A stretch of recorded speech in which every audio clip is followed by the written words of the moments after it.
A service of KIBMradio.com, the Internet's home for an all old-time radio.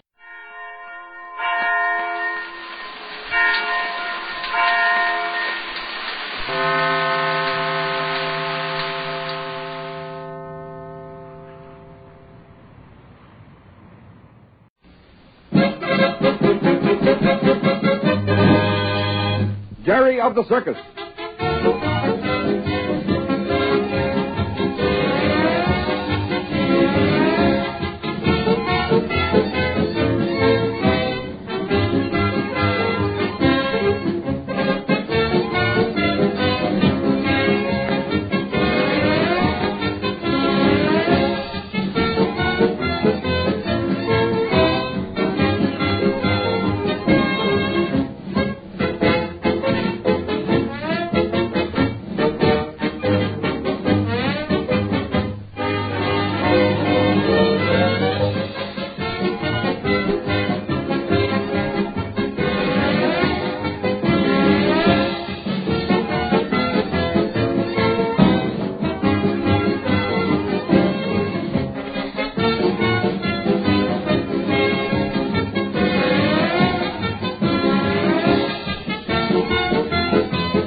For Jerry of the Circus.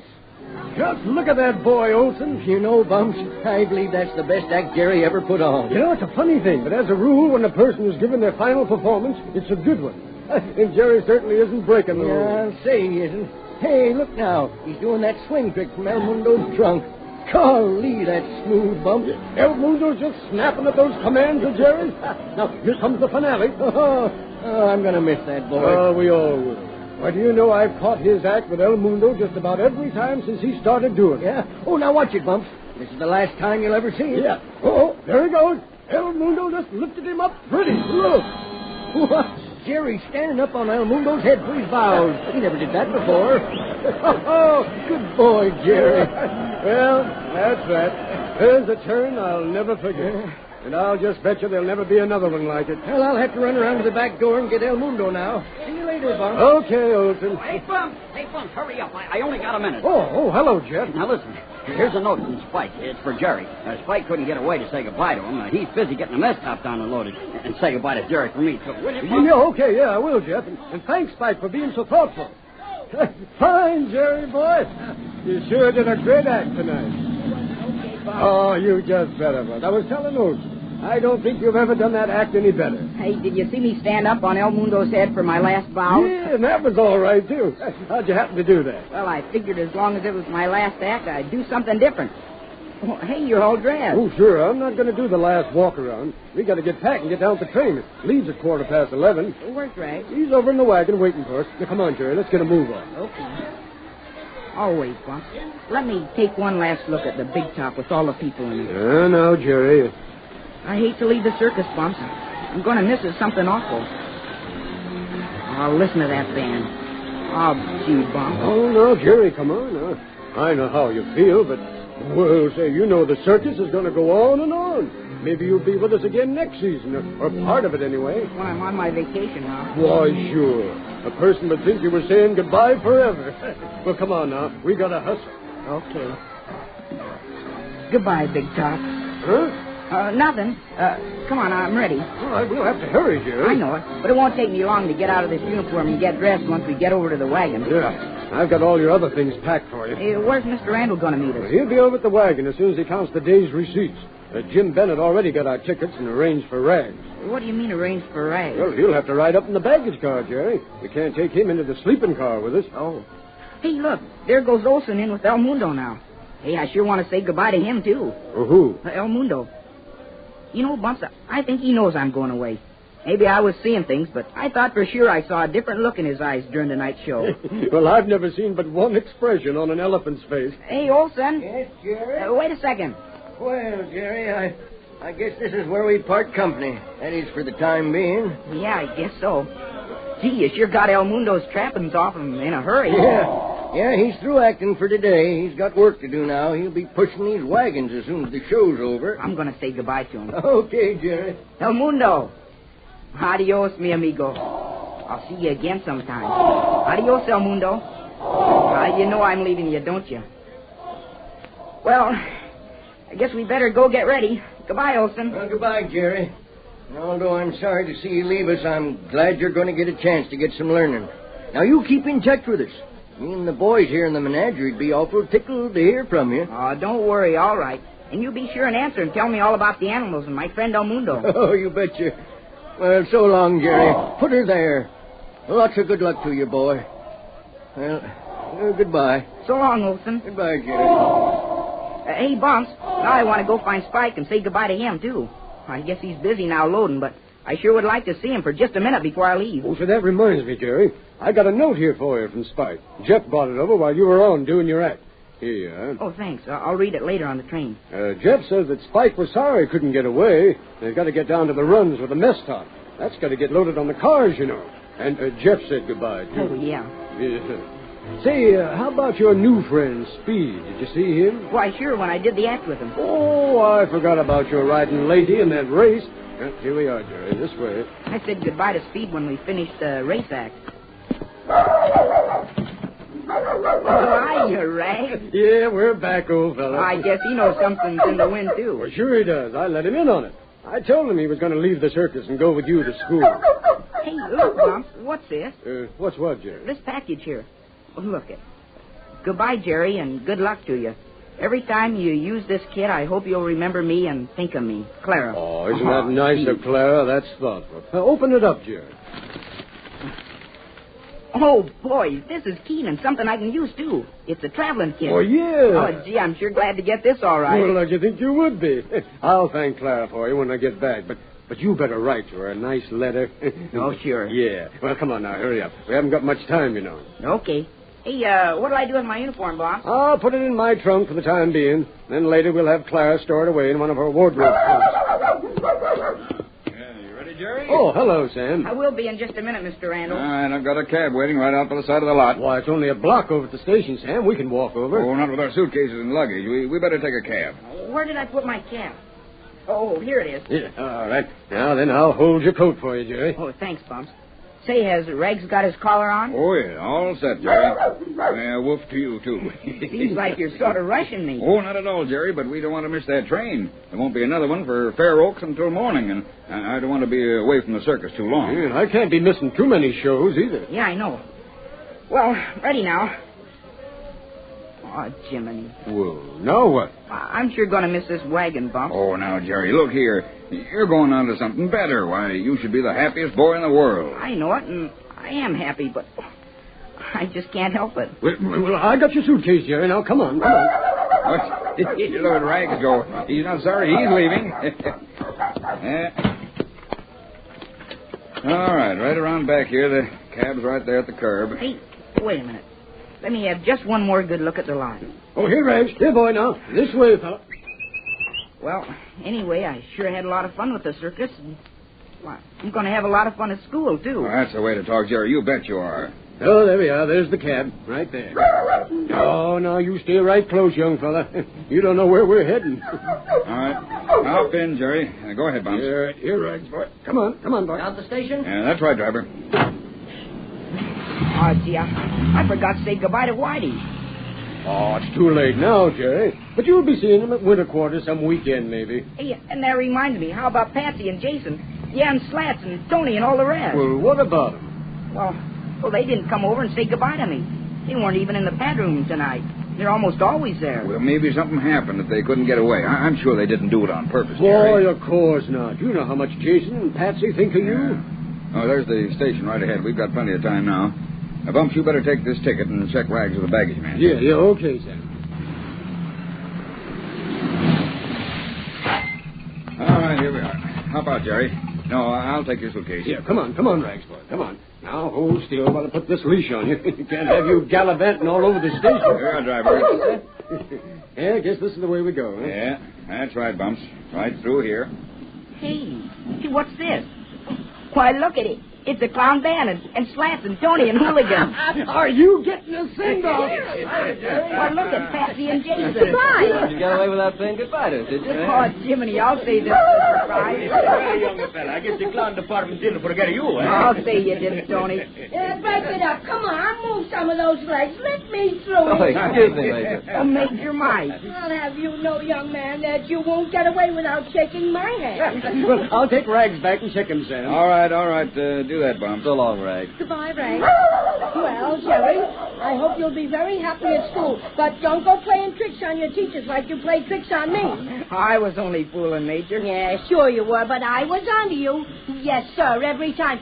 You don't need to think that you ever had me fooled. Not for 1 minute, Jerry. Hey, wait a minute, boy. Wait a minute. I'm going to have a quiet when I make my speech. All right, Tony. All right. Well, there's just so much to say, Jerry, my boy. We all know you're going to miss us, but not a half as so much as we all are going to miss you. I think I could say the circus, she will not be the same without you. Yes, I will say. The circus, she will not be the same without you.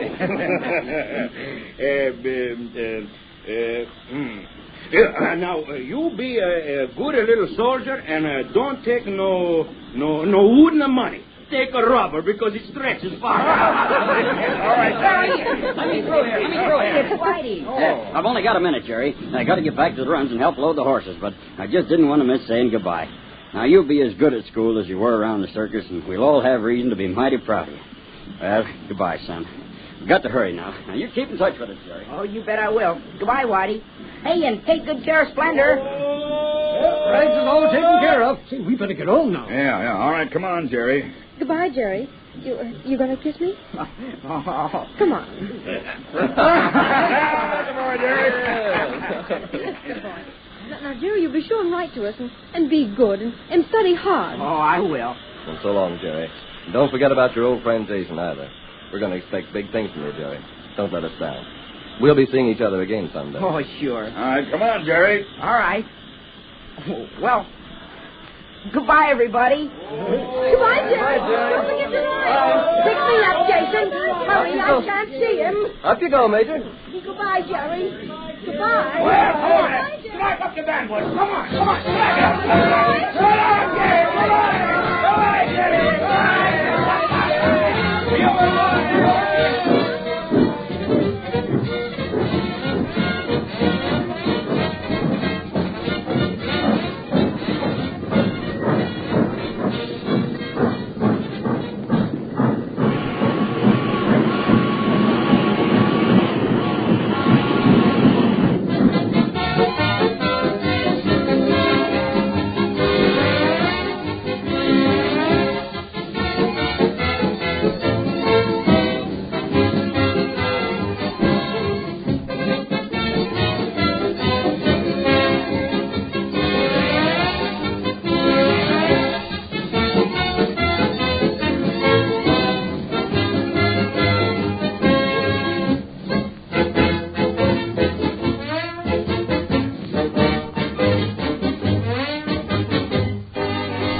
Autolite and its 98,000 dealers bring you Mr. George Murphy in tonight's presentation of Suspense.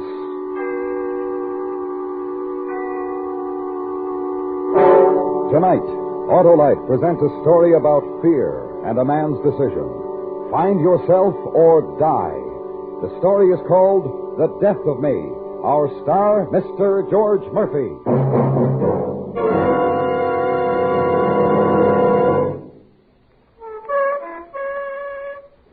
Evening, Harlow. Well, Oscar Otto, the loquacious limousine, and in top form. Sure, Harlow, and it's because I'm equipped with an Autolite electrical system. Ah, then you must have an Autolite starting motor, generator, battery, coil distributor, and a set of Autolite spark plugs, plus all the other important parts that go to make up the complete Autolite electrical system used as original equipment on many leading makes of our finest cars, trucks, and tractors. Oh, you bet I do, Harlow. That means every unit and component part of your Autolite electrical system is related by Autolite engineering design and manufacturing skill to give the smoothest performance money can buy. That's why my owner always insists on Autolite original factory parts. And friends, you'll find it pays to insist on Autolite original factory parts for your Autolite equipped car. Because from bumper to tail light, you're always right with Autolite.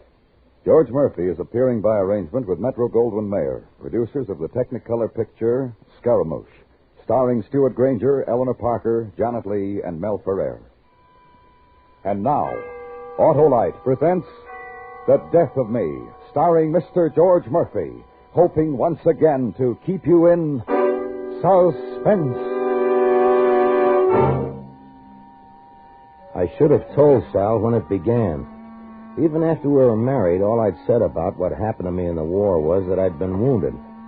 I guess I put it that way because, well, maybe I was ashamed. Battle fatigue, the docs called it. Like a nervous breakdown. At the bottom of it was fear. I'd learned that. But not ordinary fear. It was like some powerful, misty thing. Well, they called it imaginary fear. That's why I wanted the job away from everything. Fresh air, exercise. I had to get a grip on it before it got worse. The place was upstate, way back upstate, and it took most of the day to drive there. But even then, when I could still realize what was happening to me, I just couldn't tell Sal. Why, Harry? I still don't get it. Why'd you have to quit your job? I bet you really got fired. No, I'm not fired, Sal. Like I told you, it's a leave of absence. It's crazy. Going out to this jerkwater town in the hills to work in a two-bit lumber camp. It was dull enough right where we were. Well, it won't be for long, honey. I know it. Just long enough for me to... The change will be good for both of us. We must have passed the place or you made a wrong turn or something. The map says only one road. Can't be much farther. What's the name of this dump, anyway? McCabe. Bixby and Louse is the name of the outfit. I bet they don't even wear shoes this far back in the hills. Hillbillies. But there it is. Up ahead, see? Yeah. I'm thrilled.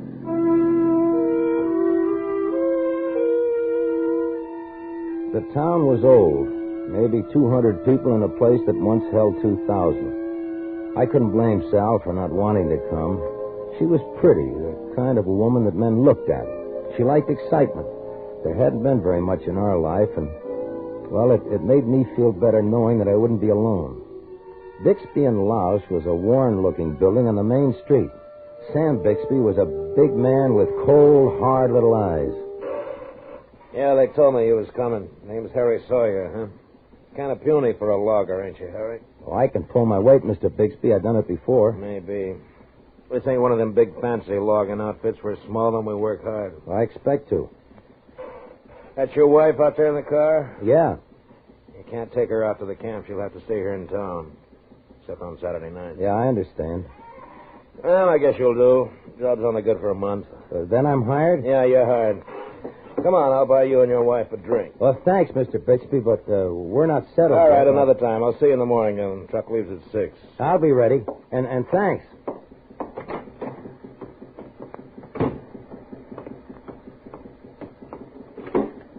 Well? I'm hired. It's out of town. You'll have to stay here. For how long? Oh, a month. A month in this dump? Well, that's really something to look forward to. Well, what do? Sleep in the car? I'm hungry. Well, there's a sign down the street. Rooms. Rooms. If there isn't even a private bath in the whole town.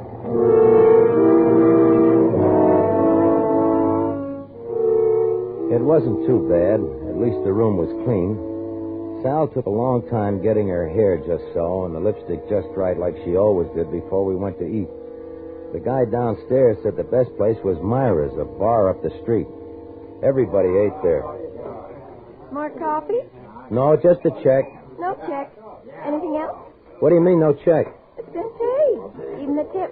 Well, give it back, sweetheart. I don't go for stuff like don't that. be silly, Harry. Someone wants to pay the check, let him. It doesn't mean anything. Sure, mister. You don't mean anything. It was a good tip. Who is this he, miss? That's him coming this way. Big Sam Bixby. Well, I hope you folks don't mind me butting in. Yeah, this your wife? Well, it ain't often we have a looker like you in the cave, ma'am. Thanks for the dinner, Mr. Bixby. We appreciate it. Don't mention it. I'll see you in the morning, sir. Yeah. Thanks. Good night.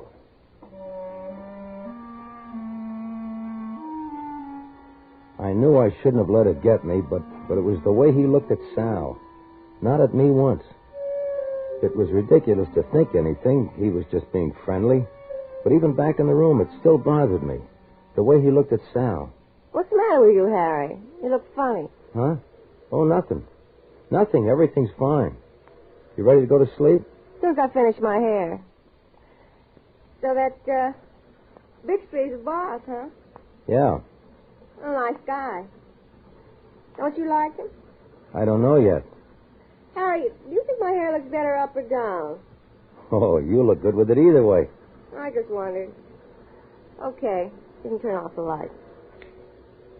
Sal, everything's going to be all right, isn't it? I mean, the town. Sure. I guess it won't be so bad. I love you, Sal. You know that, don't you? Let's get some sleep. You got to get up early.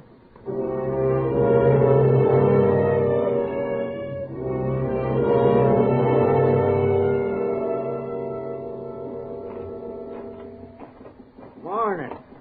You Sawyer? Yes. McCall's my name. Ludy McCall. Hello. We riding out to the camp together? Don't rightly know. Myra wants to see you. Myra? Myra Lausch. The other half of Bixby and Lausch. Was there something wrong? Don't rightly know. In the office there. She'll tell you. Miss Lausch? Shut the door. You wanted to see me? That's right. I wanted to see you. You're fired, Sawyer. Fired? Why? You're fired. That's all there is to it. Now get out. Get clear out of town. But I thought Mr. Bixby I don't care what Mr. Bixby said. You get out of my cave before you... What in the name's going on in here?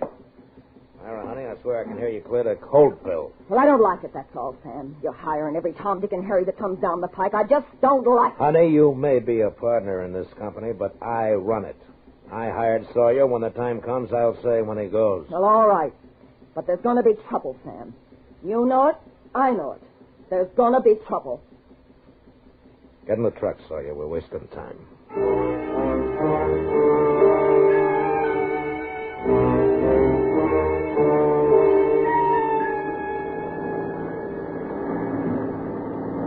It's kind of cold riding a truck bed this morning. Think Sam would have let us ride in the cab with him. Huh? Oh, yeah. I see you still got your scalp. Myra can really boil over, can't she? Yeah. Here's the camp. If there's anything else you want to know, just ask me. They say I'm the biggest busybody in these parts. All right, boys. Find a bunk, Sawyer. Then you and Ludy meet me at the office. And snap it up. There's an empty bunk next to me, okay? Sure. Say, what's that smell in the air? Swamp? Huh? Oh, yeah. Down over yonder. Good timber growing there, too. Don't know what Sam's saving it for.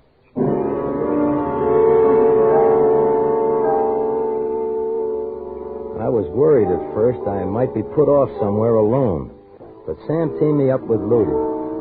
After that, there wasn't time to think about anything but work. It was just what I needed, and Ludy made good company. That night it was a dreamless sleep, the first I'd had. By the third day, I was used to everything, except that heavy, decay-filled smell of swamp. Then on the fourth day...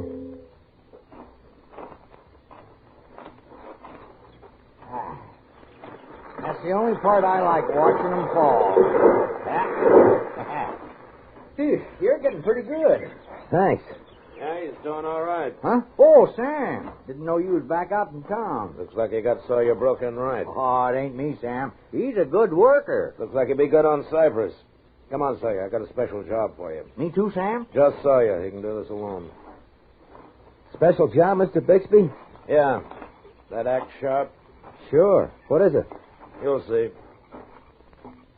You said cypress? Doesn't cypress grow in the swamp? Yeah. Wet cypress. Watch your footing now. Yeah. There's your job. Through the mist. 6 cypress. Well, that's a big job, Mr. Bixby. And footing like this, wouldn't it be better... Can't spare anybody. You'll do it alone. Yes, but... I told you we work hard around here. Just watch your footing. Don't slip at the wrong time.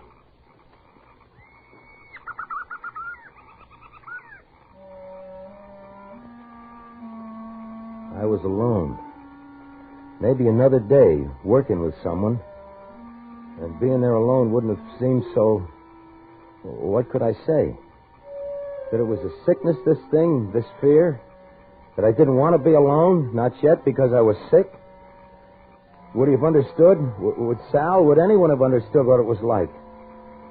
It was all around me, this thing in the mist. I had to fight it. I couldn't let it win. I had to fight it for Sal.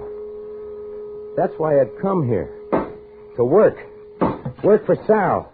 Work for Sal. Hey! Huh? Oh, Ludi. You're working like a crazy man. It's after quitting time. Almost too dark to see. Well, I got to finish this one. Oh, go on, rest yourself. Go get some water. I'll finish it. Well, I guess I could use a drink.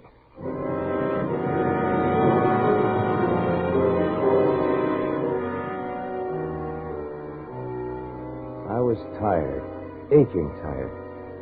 But I had stayed there. That was all that mattered. For the first time, I began to feel good, really good. There was water near the bunkhouse, and I went there and drank and started back. It was going to be easy now. I was on my way up.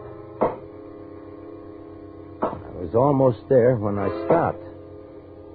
I guess it was seeing Ludi there at the tree, just like I had been. There was something about it, like I was watching myself. Then I realized there was someone else there in the darkness behind him. Then he came out of the gloom, holding an axe. It was Big Sam. I froze. I couldn't move. I knew what was going to happen. I couldn't move. The axe came flashing down. I watched myself die.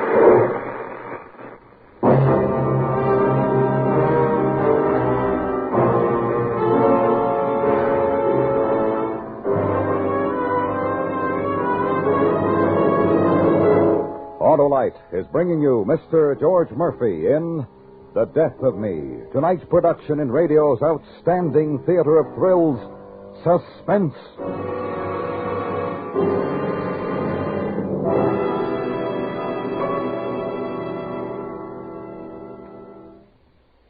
Although I travel in pretty good company with my Autolite electrical system, don't I? You sure do, Oscar, because Autolite electrical systems are used as original equipment on many leading makes of our finest cars, trucks, and tractors. Well, that's because leading automotive engineers know that the Autolite electrical system works as a team to give the smoothest performance money can buy. It sure does, Oscar. That Autolite electrical system goes to work the second you turn the ignition key and keeps right on working every second your engine runs, as well as when you blow the horn, turn on your lights, electric windshield wiper, radio, or heater. And friends, take a tip from me. Treat your car to a periodic checkup at your car dealers or your authorized Autolite service station. You can quickly locate the authorized Autolite service station nearest you in the classified section of the phone book under Automobile Electrical Service.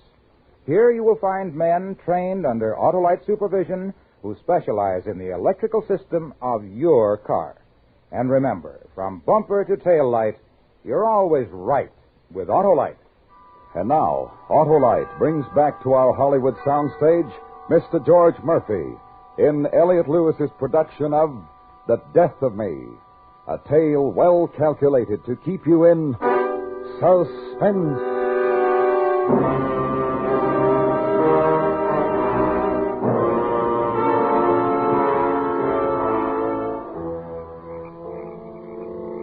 It looked like an accident. Ludy's body lay face down in the slime under the fallen tree. But I couldn't get it out of my mind. The feeling that I should have been lying there, with Sam and the sheriff looking down at me. Just don't look right, Sam. Just don't look right. The tree fell on him, Floyd, ain't it plain? That wound in the back of the head, how'd that happen? Well, that heavy branch right there must have done it. Maybe you couldn't see any footprints, if there was any in this swamp. You think somebody done it on purpose? That's just plain stupid, Floyd. Who'd want to kill Ludy? I don't know, but it just don't seem likely he'd be dumb enough to stand there and let a tree fall on him. Well, maybe he slipped. Maybe. But we gotta have an inquest.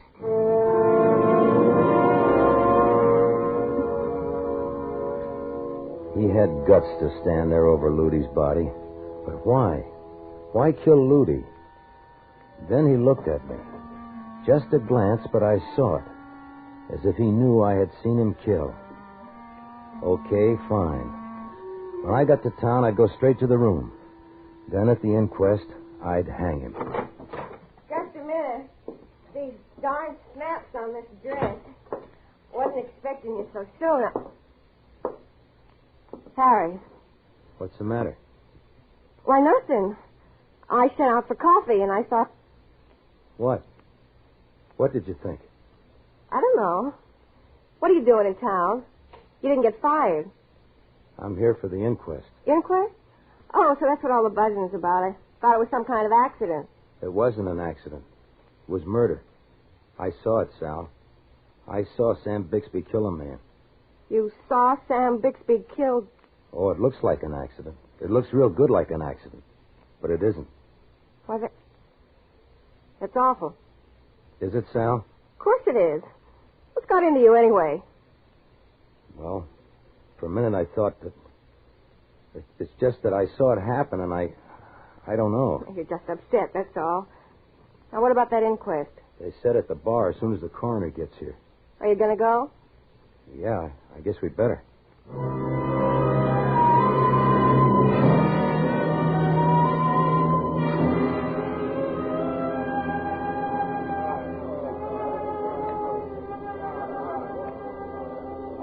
All right, everybody settle down now.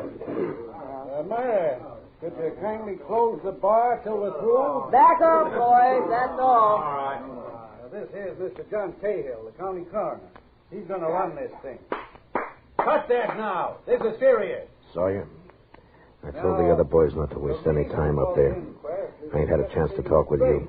You were supposed to be working that Cypress alone. Yes. Just tell them where you was at the time.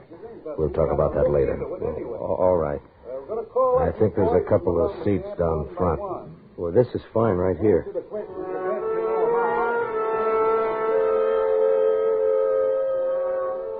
I watched him slip back into the crowd. It was like some bad dream. I had been so sure, but now I wasn't sure of anything. Maybe I hadn't seen it at all. But I had. Ludy was dead. I had to tell. Sawyer? Harry Sawyer. Harry, that's you. You'll do the right thing? Yes, Al. I'll do the right thing. Name? Harry Sawyer. Now, Mr. Sawyer, if you've been watching the proceedings, you know what we're trying to get at. We've got to try to determine the facts as best we can. I looked up and saw Bixby. Our eyes met and locked. All I remember was the mist. It was everywhere. I was back in the mist and I couldn't tell. I was making a terrible, terrible mistake, but I couldn't say anything but yes and no, and it was over. The verdict is that the deceased, one Ludy McCaw, met his death through accidental causes. You were right, honey. You did right. Sal, we've got to leave. We've got to get out of here. Oh, yes. How about you and your wife having a drink with me? I owe you one, remember? Why, yeah, Mr. Bixby. Of course. That'd be nice. Yeah, this booth here? Sal, listen. We've got to, Harry. Yeah, this is fine. Ah, good. After we have our drinks, what say we ride out to the camp? This is Saturday, you know. We have a big time at the camp on Saturday. Well, I don't think Sal would... Why, sure she would. You want your wife to see where you work, don't you? Sure, honey. Ought to be fun. Yeah, there's whiskey and gambling. Myra runs the table, but you can never tell. You might win something. We'll have a fine time.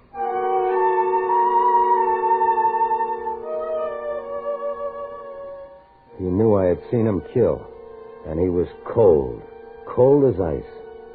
Sal didn't realize, she didn't understand that I'd made a terrible, terrible mistake. We couldn't go back there. It was just what he wanted. We shouldn't have come, Sal. You don't understand. We gotta leave. Listen, Harry, everything's all right now. We'll go over at the dice game. Play a few bucks. Act natural. Four's the point, little Joe. All right, bet $1. The pass line? Doesn't matter. Anything. Ah, here you are. I brought you some drinks. I almost spilled them. Why, thanks. I saw you. You ain't showed your wife around yet. Harry wanted to shoot some dice. Well, suppose I show you around, if Harry don't mind. Why, yeah. You don't mind, do you, honey? Well, no, I don't mind. Fine. We got a mighty interesting place here. Oh, Sal, wait. Madden, next shooter. Sawyer, your dice.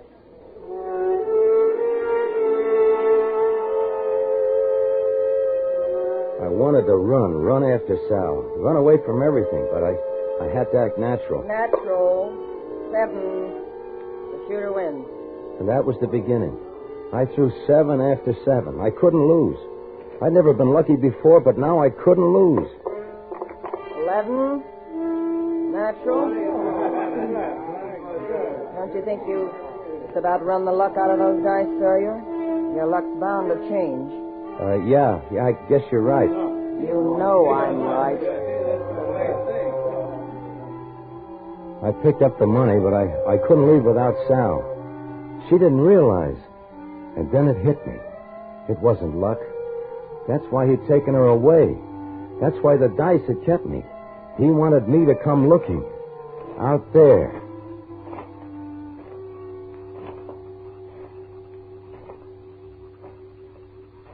Why we come here, Sam? Filthy. I want to talk. There's nothing more to talk about. How did you get so mixed up? It was dark. I thought it was... But I didn't tell you to kill anybody. It was your idea. You're in this, too. Don't be crazy. All I said was if something just happened to Harry, naturally I'd have to stay longer. You can't leave me. It's all over, Sam. He's not saying anything, and we'll leave him. Get it through your head. Wait. There's someone. It's me, Sal. It's only me. I'm here. Isn't that what you wanted? What? What are you going to do? No. You ain't going to do nothing. I'm going to kill him. Tell him to. Look, Sam, you don't know what you're doing. Sam! Stop it, Sam. Let go of him. I'll shoot. Myra? Listen to me, Sam. It's not worth it. She isn't worth it. You're awful nosy, Myra. Too nosy. Now, I want that gun. You stay there, Sam. Don't make me shoot. You wouldn't shoot. We're partners. You wouldn't shoot me. We're partners. You wouldn't. Oh, Sam.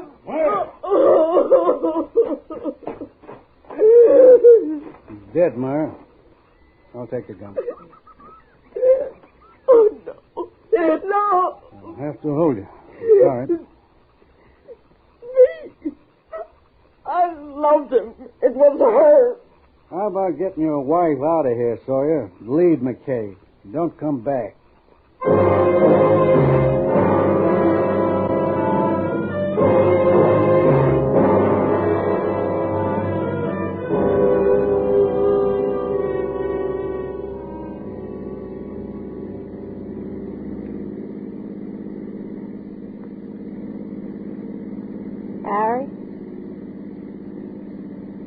Harry, don't just sit there. Say something. I know what you're thinking, but you're wrong. Harry. Keep away, Sal. What's the matter? You afraid of me? No. No, I'm all over being afraid. I was just setting Bixby up, that's all. We could have made him pay a fortune to keep quiet. Don't you see, I was only doing it for you. What are we stopping for? This is where you get out. Get out.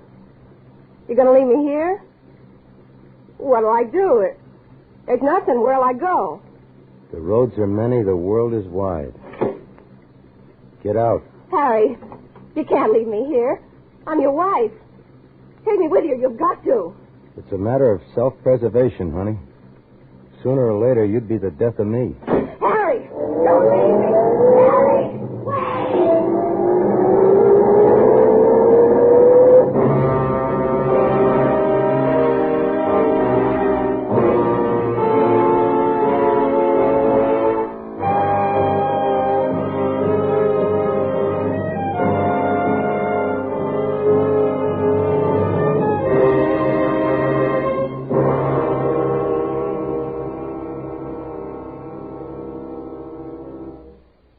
Suspense.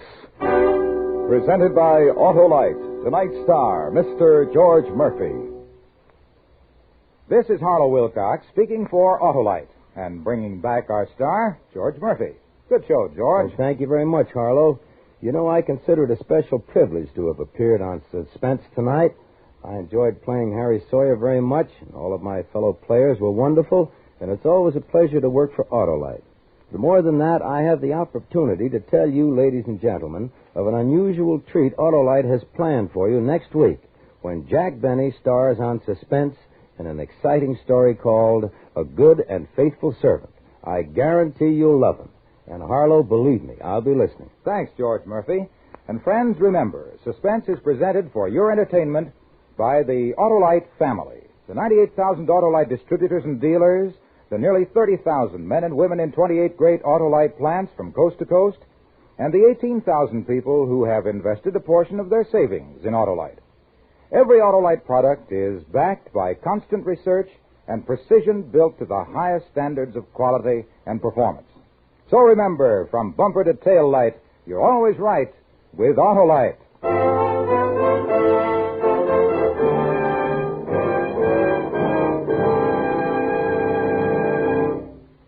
Next week, the story of a unique retirement plan and the man who spent 30 years working it out.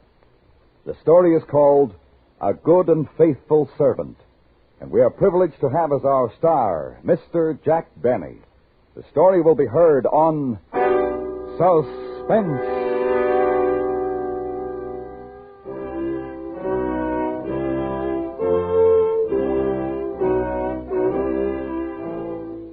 Suspense is produced and directed by Elliott Lewis, with music composed by Lucian Morowick and conducted by Lud Gluskin. The Death of Me was written for Suspense by Richard Chandley. In tonight's cast, Charlotte Lawrence was heard as Sal and William Conrad as Sam. Featured in the cast were Irene Tedrow, Herb Butterfield, and Joseph Kearns. And remember, next week on Suspense, Mr. Jack Benny in A Good and Faithful Servant.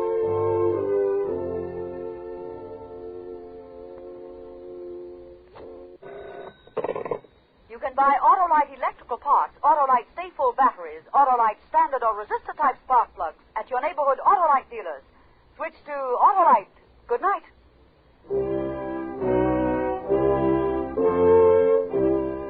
This is the CBS Radio Network.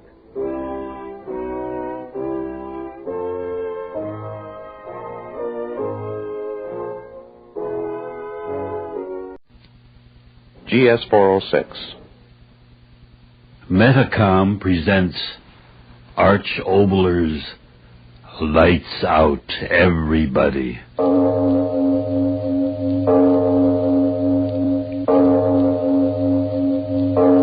It is later than you think.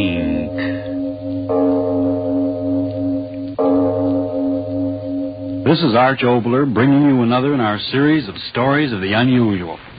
And once again we caution you, these lights-out stories are definitely not for the timid soul. So we tell you calmly and very sincerely, if you frighten easily, turn off your radio now.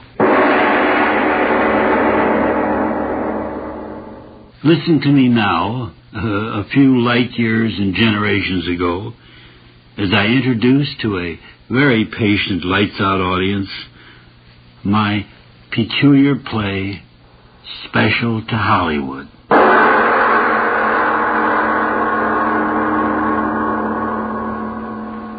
Most of you have heard of the new-style Hollywood premiere where airplanes full of Hollywood celebrities fly to some town for the first showing of their new picture. The stars in the movie are displayed in a furious burst of glory, and then they rush back to Hollywood again to start their next super epic. Well, tonight let's tell you about the road back from one of these premiere excursions. In this particular case, a most unusual road.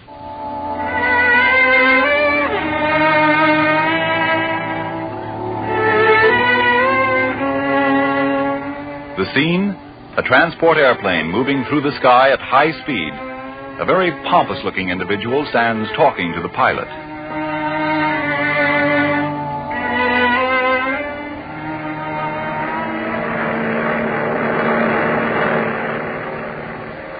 Now, look here, pilot. Can't you make this thing go faster? Sorry, what'd you say? Take those infernal earphones or whatever they are off your head and listen to me. I said, can't you make this thing go faster? 150 miles an hour isn't exactly walking, mister. Now, don't get impertinent. I chartered this special plane for speed, you understand? Speed, not to just go dawdling along through air. I'll tell him about it when he comes in. Now, look here. Do you realize who you're talking to? Look here, mister. I'll be the first to admit you're a big shot, but when you're bucking a 50-mile wind and still making 150 miles an hour, believe me, that's pretty good. Why, you... Now, why don't you go back in the cabin and sit down and enjoy yourself like a good fella? Now, look here. You can't tell me what to do. You can't... Mark, come here. Mark, I'm talking to you. Coming, darling, coming. Well, for Pete's sake, Mark, where have you been? Do I have to split along every time I want to talk to you? All right, darling, all right. I'm here. Did you tell him to hurry up? Yes, everything's taken care of. Yeah, that's what you say. NC-19 calling Glendale. NC-19 calling Glendale. Well, Hello, Joe. How is it? I don't know why I went on this trip anyway. Yeah? Well, good publicity. Well, the farmers like it. I can sit in my own backyard and get all the publicity. Oh, yeah, everything's normal here. Don't Listen. loan a darling me. Just tell me, where can I get a drink? Well, what are you good for anyway? Yeah. No, that's only two of them. Yeah, you When the tell third me. guy starts in, boy. Everybody? Who's everybody? Okay, tell them to get the studio brass band ready. We'll be setting down in a couple hours. Okay. NC-19 signing off. You heard what I said. How many times do I have to say it? You heard me the first time.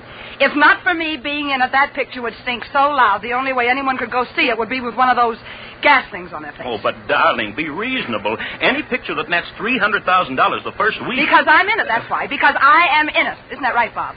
Huh? What'd you say? Oh, for Pete's sake, take your nose out of that racing form and listen to me, will you? Oh, listen yourself, beautiful. I'm busy. Mark, you tell me, how long do I have to put up with this lily imitation of a lounge? Now, Lona, Oh, darling... it's all right, Mark. It's all right. I can take it. For $1,000 a week. Mark, are you going to let him talk to me like that? Well, he hasn't said anything. He's reading my mind. Why, you two-bit little four-flusher, let me What tell do you mean, four-flusher? Why, if not for me shoving your name in every newspaper in the country, you'd be back in that laundry. Mark! Mark, did you hear that? Now, Bob, watch yourself. After you all... keep out of this. Fire him, Mark! Yeah, sure, fire me. Go on. So I've got to work for Warner's Fire tomorrow. him, Mark. Yeah, fire me. Then Oh. I'll have some decent pictures to go to town. Throw him out. Baby turkey. Turkey? Now, Bob, don't go too far. After all... Did you hear him? My picture's turkey. $300,000 the first week. Why? Ask me why. Exploitation, that's it. Why, without my publicity, you wouldn't be back in that laundry. You'd be in it. Why, you little squirt, you! I'll scratch your eyes out. You lay a hand on me and I'll slap you down to hell. Mark, do something. Huh? Oh, you're fired. You hear me, Bob? Fired. Why, you big bag of wind. Who do you think you're fired? Mark, throw him out. Why, I'll go to JV tomorrow. I'll have him cut your heart out. Fired, I tell you. Out on You're your not ear. a producer. What? You're a fugitive from that laundry that she used to work. Blacklist him, Mark. Have him blacklisted. You can do it. Metro Blacklist Xanax him. Ranger. I can walk into a dozen jobs tomorrow morning. I'll run you out of Hollywood. You'll starve to death and I'll kick you in the face. You Yes. won't get another job in Hollywood if I have No, to. that crazy pilot. What's he doing? Well, tell him to stop. Crazy fool climbing like that? Well, don't just stand there. Go on, give him the devil. Well, all right, I'm going. All right. Hey, you, pilot, you crazy? All right, mister. Had to climb. Storm ahead. Fellow, who cares about the storm? You get us home, do you understand? Okay, you're paying for it. Here. Message for you. Came over the radio. All right. Hand it over. What is it, Mark, for me? No, me. Yeah, me. What's up, huh? Mark, what's the matter with you? Mouth open like a fish. Read it. It says that John Webster killed himself. Say. You're kidding. No. See for yourself. John Webster, young novelist, committed suicide, 1 p.m. I never thought he'd do it. I didn't either. Killing himself just because we changed. Oh. You laughing? Sure, why not? Now, Lona, darling, after all... After all what? 2 wise guys, and neither one of you's got as many brains as the left side of my Pekingese. What? Okay, let's have it. You, the great Mr. Crane, the publicity wonder Cut boy. the needles, will you, and let's have it. Yes, Lona, what are you getting at? So he's dead. So instead of looking down your noses, you two ought to be standing on your heads. What? Oh, she's nuts. Oh, am I? The picture getting national release this week, and the sap who writes the words blows his brains out, and I'm supposed to cry, huh? Say, I get it. Call out the Marine. Lorna, you mean that now he can't bother us with an injunction? Well, who's thinking about injunctions? He couldn't stop the picture anyway. You said yourself he signed away all the rights. Then what? Oh, Bob, you tell him. Oh, it's terrific. Mark, don't you get it? Huh? So we had the premiere in Chicago. So all right, it's done. Don't you start in that again. Okay. It wasn't your fault. The director was no good. The film was no good. The cutters got the story loused up. The critics all had bellyaches. What's the difference? What the reason was? The picture was a flopperoo. It laid eggs all the way up and down State Street. Get to the point. I passed it already. Huh? Don't you get it, Mark? The author of the novel we made the film out of blows his top. Why? Ask me why. I don't have to ask you. The kid told me yesterday right in the hotel. Ruined his life work, he said. Yeah, that's what he said. But that won't be what I'll say. Huh? Well, who did you... Oh, for Pete's sake, Mark, shut your mouth and listen to the guy. For the first time in a year, he's got a good idea. My idea. That's what you think. Now, listen, Mark. With this angle, we can turn the picture into a gold mine. Well, say it. I'll say it. The reason that crazy kid killed himself was because the picture was so terrific. He was done. Finished. Yeah, his life work comes to life on the silver screen, so the boy genius bows out. Don't you get it? But that isn't true. Oh, for the love I mean, who'll believe you? It's crazy. Will you listen to the guy, Lona? Crazy. Sure, crazy. A story like that, no newspaper will believe it. Oh, won't they? How about if you have a letter the kid wrote you just before he, did it? That's all right. Uh-huh. But he didn't write me any such letter. Oh, Lona, you tell him. Look, Mark, what are you trying to do? Give an imitation of Dopey? Huh? Did the savvy kid have to write a letter? Aren't there plenty of guys you got at the studio who write you a letter like that for $10? Yeah, and give you change for $5. Aren't there?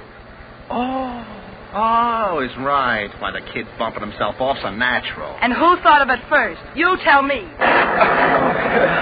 Storm, what kind of screwy pilot we got? Oh, Mark, don't just stand there. Do something. Huh? Oh, all right. I'll talk to you. Bob, so dark. The light. Well, I can't find the switch. Oh, there. Mark, tell him to get us out of this. Gee, is it dark out there? You two fatheads. I told you I didn't want to go to Chicago. Mark, tell him to get us out of this storm. Mark, can you hear me? Mark! I'll go see. No, don't leave me. Listen, we're climbing. Climbing? So what does that mean? He's taking us up above the storm. Oh, why doesn't he hurry? I hate thunder. Mark! All right, darling, it's all right. Oh, what's all right? What? He's getting us up over the top of the storm. Yeah, like I told you. Oh, what did the buzzard get us into this for in the first place? Mark, if you don't get him fired out... There we are, in the light again. Will you look at those clouds down there? So who cares? Oh, what I'd give for a scotch. We'll be home soon. You can't even see the ground. It's like a carpet from here. Hey, will you shut up? Who cares about clouds? Listen, Toots and Fritz, who's talking to you? Mark, did you hear what he said? No, don't start again, the two of you. I've had all I can stand these 3 days. You've had? Hey, will you listen to the guy? Who was pulled and pushed around from everyone from the Cicero Fan Club #1 to those flop-eared exhibitors to those lousy reporters? Hey, wait a minute. Huh? What's the matter? I got an idea. Now, listen. That screwy author. When we land, I'll have a wire sent. We'll have the body sent to the coast and bury him at the studio's expense. Huh? Yeah, sort of a state funeral for the author of Lorna Douglas's greatest vehicle. Yeah, that's all right. Oh, I don't know. Maybe they won't... Who won't? The kid didn't have anybody, so we'll do the honors, see? Special car all across the country. Make every news service in the world. Oh, I don't know. Morbid. You know, morbid. I don't know. Yeah, that's the trouble. You don't know. The first good idea this Lily's had. Now, wait a minute. And you start getting artistic or something. Now, let me tell you. Hey, what's the matter with you? Hey, Mark, I'm talking to you. Listen. Huh? What? Bob, you... What's the matter with you two? Engines. Huh? The engine, it stopped. So what? We're landing. What's the matter with you two saps? Shut off the engine because we're landing. No. Pilot, what's the matter? Pilot, what's happened? I don't know. I don't. What is it? What's happened? What is this? Mark, what did he chase off for? What's the matter? We are landing, aren't we? What's there to get so excited about? The engine stopped. Hey, will you stop saying that? So what? We're not due in for an hour yet. Something's wrong. Pilot, what's the matter? Pilot. Lona, wait. Lona! What's the big idea? Well, what kind of a pilot are you? Now, let me talk to him. Listen, you, what's the matter? What's going on? Shut up! We're not landing, see? We're not landing. But the engine... Yeah, they stopped. We must be landing. Of course we must be landing. Shut up, blast you, shut up!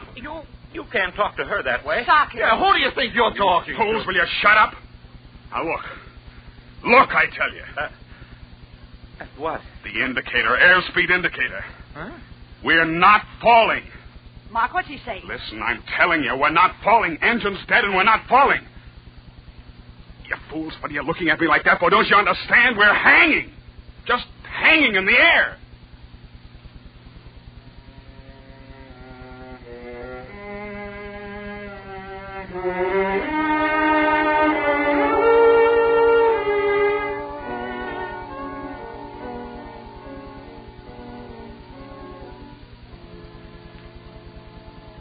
Hanging. Air. You dirty-faced buzzard. What are you trying to pull? What are you trying to pull? Drop dead. Just hanging in air. Hanging. Air. Listen, the three of you. I've been around. They pulled all kinds of fancy tricks on me. Well, if this is a gag, I don't like it. Do you hear me? I don't like it. Now get me down out of here. Bob. He's passed out. Come on. Back in the cabin. Better sit down. Mr. Markham, you too. Bob, He'll be all right. Come on. Hanging. In air. This is a gag, isn't it? Tell me, isn't it? We're moving. Oh, we've got to be moving. Don't blast you, Tom! Lady, my arm. Cut it out, will you? Well, then tell me what's happening. What? Bob passed out. Mark looking right. His mouth. You've got to talk. You've got to tell me. We are moving, aren't we? No. You liar. You dirty liar. We are. We are. Stop it. Look. Down there. You dirty liar trying to scare me. Look. See on the clouds down there? Our shadows standing still. We're not moving. Get that through your head. We're hanging in space, I tell you.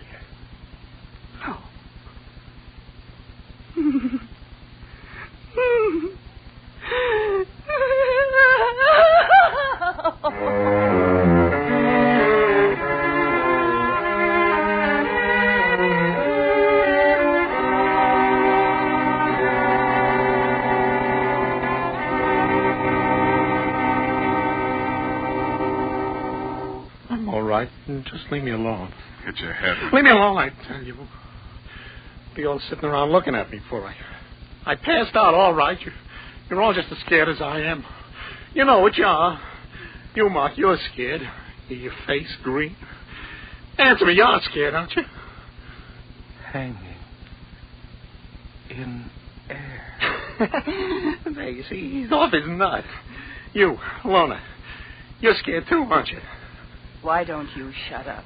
Pilot, you're scared green too, aren't you? Not me alone, you. Answer me, you. Maybe I'd better shut you up. I'm scared. I'm scared. I'm scared. All right, Bob. All right. All right now, all right. Don't talk. Bury your head. Yeah, that's right. Pilot. Sam. Yeah? What time is it? 5. The radio? What's the use? Tried it 100 times. Dead as a We're going to be. Don't listen to what you're talking about, Bob. Just try not to think. Sam. Yeah? How long have we been? An hour. Only that? Seems like a million. Watch says only an hour. Mark, listen. Mark, I'm talking to you. Hanging in air. I wish I was like he is. Yeah. So scared, can't see or hear or think. Look. He's gone to sleep. Bob. Yeah. Wore himself out crying. Funny, huh? Nothing's funny. Guess not. But I got funny thoughts in my head. What? A minute ago, I was thinking about when I was a kid. You want to hear about when I was a kid? Why not? Bob here and all the rest of the publicity guys have written so much junk about me being the only daughter of, poor but respectable small-town people. I almost got to thinking it was true. Yeah, would you believe it? I paid some wise guy over on Sunset Boulevard $1,000 for a coat of arms of the family to hang up in the hall. One of those fancy shields with lions crawling all over it and things.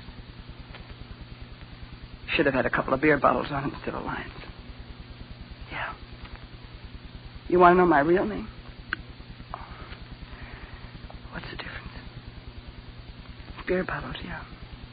Beer bottles and the smell of the laundry coming up the air shaft and a lot of dirt.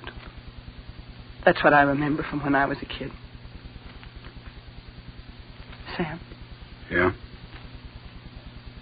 I just wanted to hear you talk. What was I talking about? Oh, yeah. I was thinking something funny about when I was a kid. When it was hot at night, I used to lie on my back on the roof, look at the clouds and make off I was just sort of hanging in the air. Honest, Sam, I want that. Funny now. Gravity. What? Did I say something? You said gravity. Why? I was thinking. What? Gravity's pulling us down. Well? I was thinking of what's pulling us up. There aren't any answers. No? No. No answers. When I was that kid, I found answers. Yeah, how to get along. How to get out of the smell and dirt. Real answers. They took me a long way. $5,000 a week, 5-year contract, no options. I did all right with my answers. Here's one answer I haven't got. Because there isn't any answer. Maybe there is. Yeah? Yeah. You listen to me. Supposing I listen to you.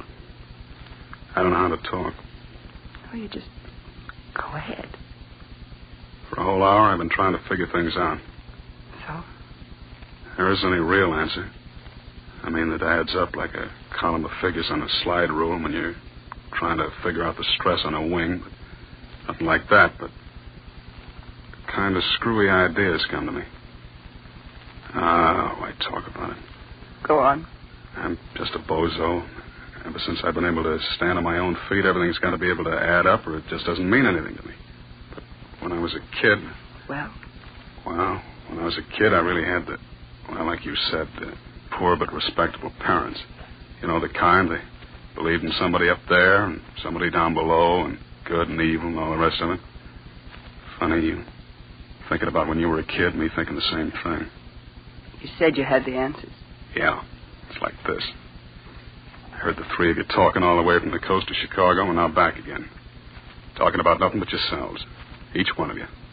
Nothing meaning anything but yourselves. We weren't like this up here. I know I wouldn't be able to say this, but... Well, why not say it? You making more money in a week than the average guy with a family sweats out his insides for in a year. But instead of the money making you understand anything, it's made you understand less than a blind kid walking in the dark. Everything's for you. The world's just a big movie screen. Everybody in it just there to sit up and look at you. Yeah, I heard. Somebody wrote a book. You bought it, made a picture out of it. Maybe it was an honest book, but you didn't buy it to be honest. You bought it to make dough. So the kid blew his brains out, and even dead he couldn't get away from you. Yeah. You were going to use his dead body to make you more money. Yeah, dead or alive, nothing means anything to you. There's no world but your screwy world. Everybody all over the world can crawl on the ground, hiding from bombs, can be starved and watch their kids starve and die on barbed wire, fighting for something they don't know much about, and drown in the sea, and it don't mean anything to you. None of it. As long as each of you can hold on to what you've got. Yeah. The three of you acting as if you weren't made of the same flesh and blood as the rest of us. As if making a lot of money and seeing your name in the paper a lot and getting a lot of applause took you right off the earth. Maybe something or somebody decided you weren't fit for the earth. Maybe.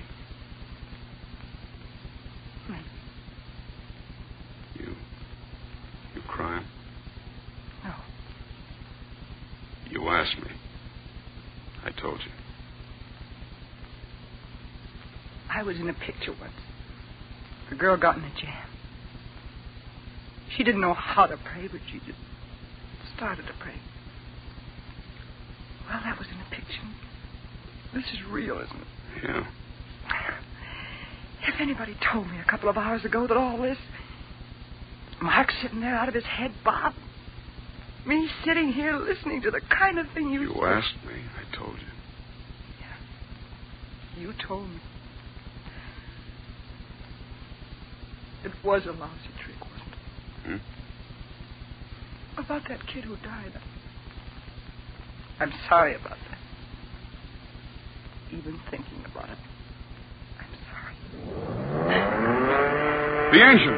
We started again. We're in a dive. I gotta get it. Bob! We're moving again. Mark! It's all right. Everything's all right. Oh, my Bob, wake up. Snap out of it. You hear? Everything's all right.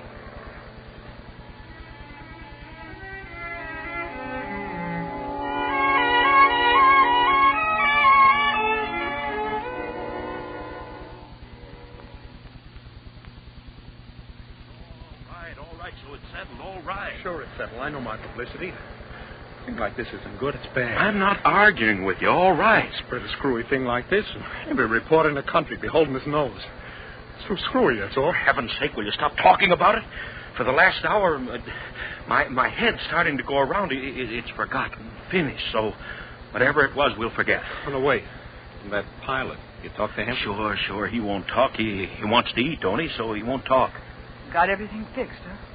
Well, prima donna's talking again. Now, Lona, you understand. Nobody's going to know about this. Like Bob says, crazy publicity is bad publicity, and this all was crazy, wasn't it? I'll say. Hey, look, we're over the airport. Good. Drink. Do I need a drink? Bathtub full. I'm going to swim in it. A terrible experience, terrible, but all's well that ends well, eh, Lona? A terrible experience, but now finished. Everything's just the same, eh, Lona? Everything's just the same. I wonder.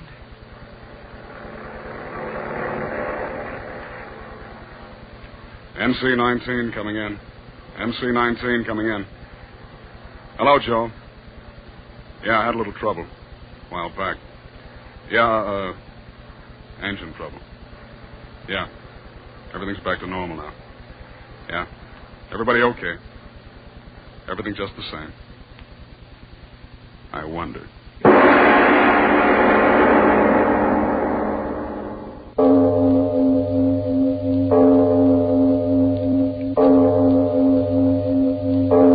It is later than you think.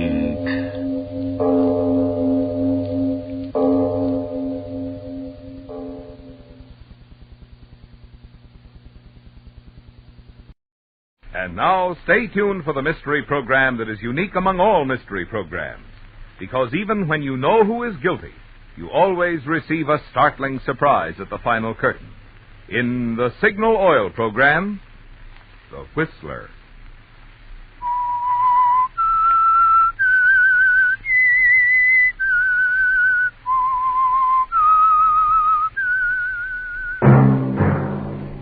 Signal, the famous Go Farther gasoline, invite you to sit back and enjoy another strange story by The Whistler.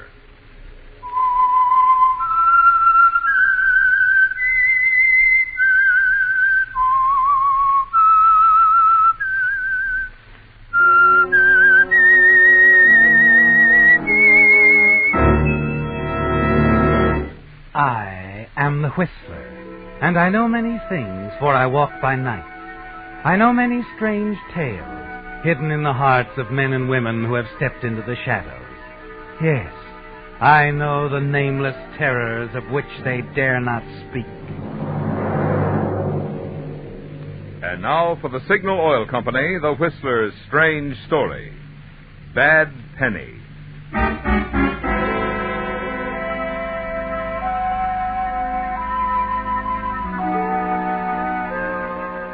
A cold rain whipped the windshield of the slowly moving car. At each turn, the face of the driver grows more bitter with memories. It's been a long time, hasn't it, Whit? A long time since you left this staid little West Coast town, with the accusing eyes of the townspeople watching you go. Strange, they'd said. Strange that a boy could be so unlike his father, the respected owner of the successful Summers Mills. After your last scrape with the law, he'd sent you away. Now, having learned of your father's death, you've come back to the little town of Lansbury to claim what you're sure is legally yours. You wonder how much people will forgive as you pull up in front of the town's one hotel. You get out at the curb, shielding your face from the driving rain when... I'm awfully sorry. My fault, lady. I should have looked where I was going. I'll rescue your umbrella. Oh, thank you. Where? That's the name. It is you. Whitfield Summers. Well, at least I'm not a ghost. I guess you don't remember me. I'm Myra Rawson. Oh, of course. You were just a kid last time I saw you. Yes, I know. Look, there's no use out getting wet out of you. Come inside the lobby where we can talk. Well, just for a moment.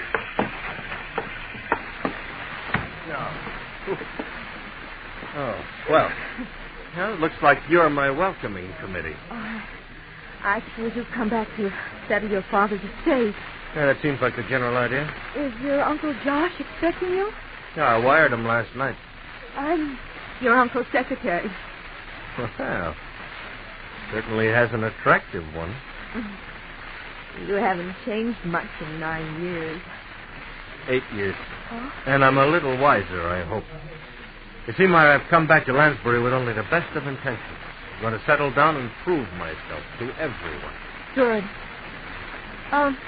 Uncle Josh, didn't he invite you to stay at the house? Oh, yeah, but I don't want to impose. I want to be sure before accepting it.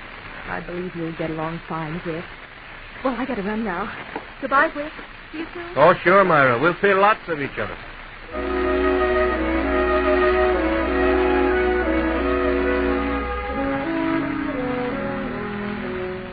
Yes, Whit, Myra is interesting, isn't she? But during the night, you begin to wonder about Uncle Josh, a stern, unyielding man. It was he who had urged your father to disinherit you, that dark moment in your life 8 years ago. But you're certain your father didn't take that final step, and that there's little Uncle Josh can do now to jeopardize your position. The next morning, as you enter his office, you're not surprised at his greeting. Well, Whit, so the bad penny comes bouncing back. Uncle Josh, I want you to know that I've come back determined to make a new life here and forget the past. Yeah. I'm relieved to hear that, and we're going to give you the best opportunities to prove it. Oh, come in, Jimmy, come in. I believe this is what you wanted, Mr. Summers. Thank you. Whit, I want you to meet Jimmy Bentley. Jimmy, this is Whitfield Summers. How do you do? Welcome back, Mr. Summers. Oh, just call me Whit. Okay. We've heard a lot about you, Whit. Say, come to think of it, don't I remember you? Perhaps. Your father took me into the company several years ago. I owe everything to him. Your father financed Jimmy's education, Whit. He regarded Jimmy almost as a son, since his own son seemed to have deserted him.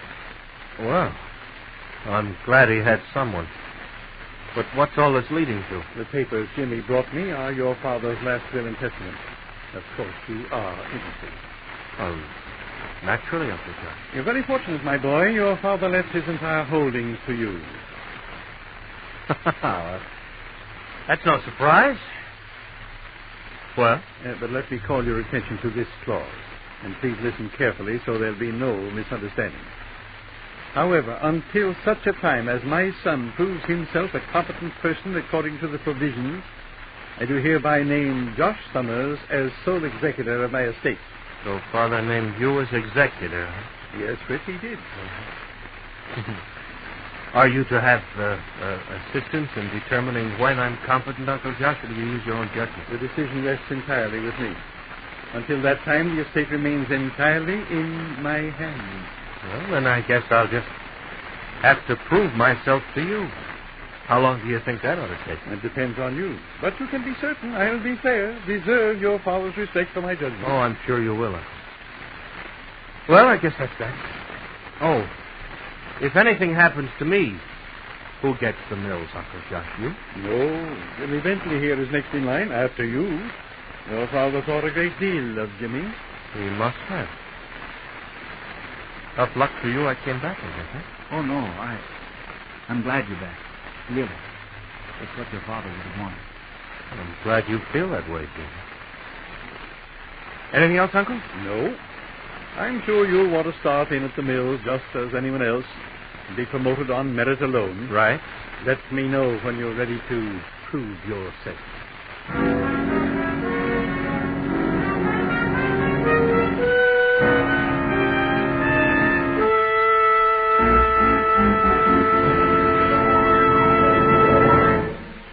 Are you becoming a blame shifter? Here's what I mean. If your car doesn't spring to life these days, the moment you touch the starter, don't start blaming your car. Try a tank full of Signal Ethyl. If your car's pickup doesn't make other drivers cast envious glances in your direction when the traffic light says go, don't blame your car. Try a tank full of Signal Ethyl. And if loss of power is forcing you to shift on hills that other cars walk up in high, don't blame your car. Try a tank full of Signal Ethyl. After all, the performance any car delivers can be only as good as the gasoline you use to power it. And Signal Ethyl, the premium grade of Signal's famous Go Farther gasoline, is a true super fuel, scientifically engineered to bring out the best in any car of any age, whether it's brand new or pre-war too. So if you're not happy about the way your car is acting, don't blame the car. Drive into a Signal station. See if a tank full of Signal Ethyl doesn't surprise you with performance you can be proud of.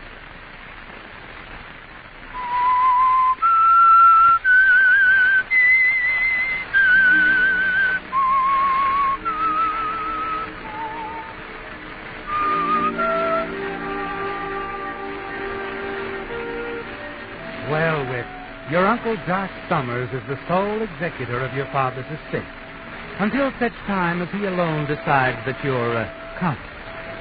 You decide to remain permanently at the hotel so that you won't see your uncle too often while trying to win the friendship and trust of the people of Lansbury. Take an active part in business and social affairs. But it isn't easy, is it, Whit? After a few weeks, you'd almost give it up if it weren't for mine. And your interest in her seems to set everyone against you, too. Even your uncle seems obviously displeased when he sees you with her. And in the days that follow, you'll learn how much the citizens of Lansbury resent it. You're going to have to practice that step a little, Whit. I'm afraid I'm out of practice with this sort of dancing. I hope you don't mind. Of course I don't. Try again now. Oh, sure. You know, Myra, I never knew any girls like you back in New York. You mean the country cousin type? Oh, is that what they call it? Well, we must have labels. Oh, hello, Mrs. Huxley. Good evening, my dear. Where's Jimmy tonight? Why, he's working late. Oh, such a conscientious boy. I don't believe you two have met. Mrs. Huxley, this is Whitfield Summers.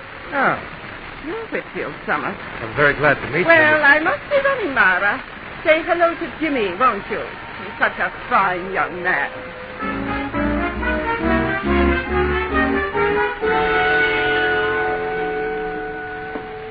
Mr. Loring? Yes? I've been referred to you as the president of the bank. I I want to transfer my balance from New York, and as long as I'm going to live here, we might as well get acquainted. I see. And your name? Summers, Whitfield Summers. Whitfield Summers. Oh, yes. I saw you the other evening. You were with Jimmy Bentley, girlfriend Myra Ralston. Just a moment, please. I'll have one of the tellers take care of it.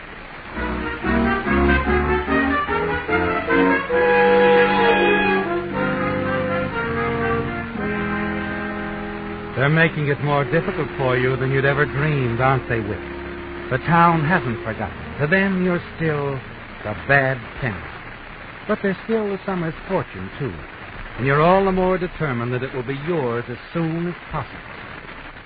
Then one evening at the office.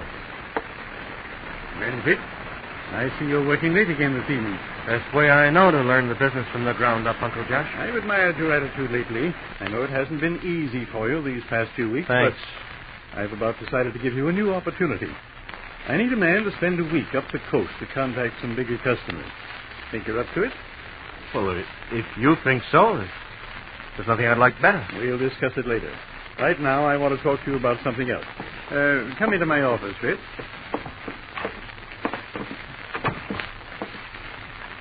Why all the secrecy? Jimmy Bentley is working here late tonight, too. Jimmy? Yes. I'll put it straight, Whit. Whit, people are talking. Have they ever stopped? You've been seeing a lot of Myra lately, haven't you? Why, yes. She's about the nicest person I've met in the whole town. My boy, Jimmy and Myra are practically engaged. Well, maybe so, Uncle Josh, but a girl has a right to change her mind. I was afraid you'd take that attitude. Now, Uncle Josh, there's nothing in the will that specifies with whom I fall in love. No, providing that it is love and not just a whim. You've been here a very short time, Whit. I'd have to feel a lot surer of you than I do to let you persuade Myra to break off her engagement. I wouldn't want to see Myra hurt. Now, look, Uncle Josh, if you think I'm out... Who is it? It's Jimmy, Mr. Sommer. Just a minute. Come in, Jimmy. You might as well. We were discussing you and Myra. It seems I'm providing Lansbury with some real juicy gossip. Well, I'm sorry, Whit. I guess you didn't know how things stood with Myra and me. Well, my solicitous uncle has made that quite clear. No hard feelings, I hope. No? No hard feelings. Good night.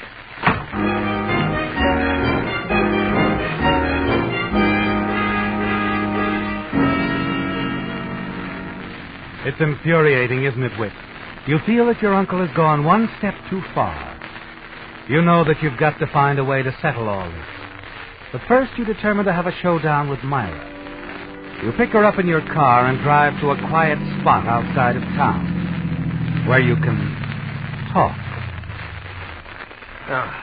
Now, why didn't you tell me, Myra? About Jimmy and me? Yeah. I didn't think it mattered at first. At first? Not to begin with. I just wanted you to be happy here when you came back. I knew that it would be difficult. Oh, thank you for the nice sisterly attitude. I'm afraid it isn't that anymore, Whit. What? I think I've fallen in love with you. Myra. I guess I knew it would happen all along. Oh, why, baby? Tell me. You see, when I was a kid, I had a terrific crush on a guy named Whit Summers. Even when he was going through all that trouble those 8 years ago. Oh, I wish I'd known it. I'm crazy about you, Myra. What can we do about it? Uncle Josh won't make it any easier for me if I see you again. He's not there. He's old and... Oh, I suppose I should feel sorry for him. He's sick. Twice this week I found him asleep with a burning cigarette on his desk. I'm very touched. I suppose you know he's sending me out of town for a week, just trying to separate us every chance he gets. Myra, what does the doctor say about Uncle Josh? Oh, he says the long hours of work at the mill have been too much for him. And the cigarettes. We're all afraid he'll start a fire in his den while he's asleep. You know, that could happen very easily, Myra. Very easily. Where? What's to become of us? I don't love Jimmy anymore. Oh, darling, just trust me. We'll get out of this yet, you'll see.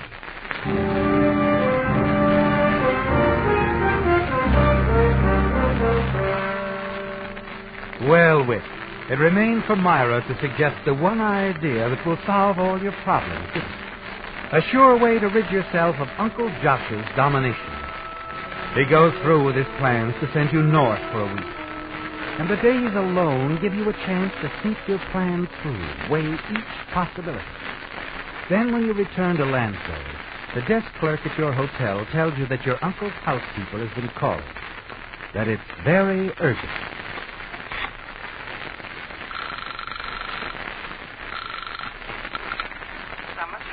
Oh, hello, Mrs. Adams. This is Whit. Oh, Mr. Witt, I've been trying so hard to get you. There's been an accident.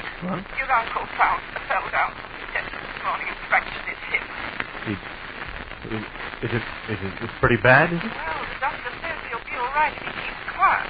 But he's flat on his back, unable to move without my help. Oh, it's too bad. Can you put him on the phone? Sleeping now. The doctor said not to disturb him. But he's got a phone by his bed if you want to call him later on. I'll call him in a couple of hours. You've been very thoughtful, Mrs. Adams. Bye. And very helpful.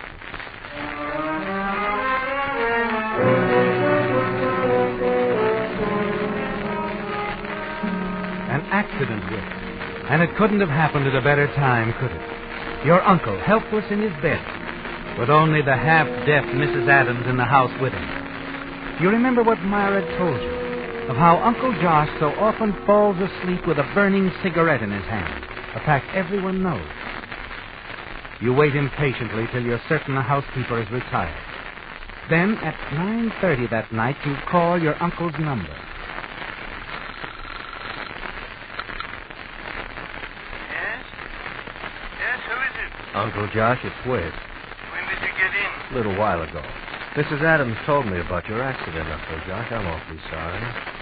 But may I see you tonight, though, now? It's rather late, Whit.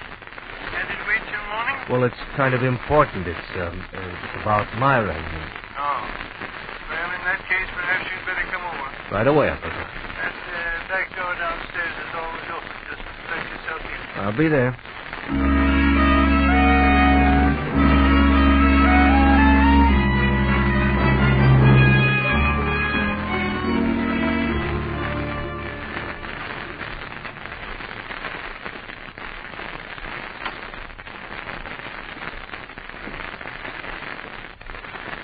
You awake, Uncle Josh? Huh? Eh? Oh, wait. Now, you wanted to tell me... Yes, Myra and I talked it over, and we decided you were right. I have no right to see her anymore. Oh, I'm glad you feel that way. You have a lot of good qualities, Whit. You're stubborn, but all the summers are. I'm anxious to see your report about that trip north. But that can wait until... Whit. Are you listening? Oh, I'm sorry. I didn't get much sleep last night. It was a long trip. Maybe if I went downstairs and mixed myself a drink. By all means. Oh, thanks. Go ahead. I'm sure it'll help.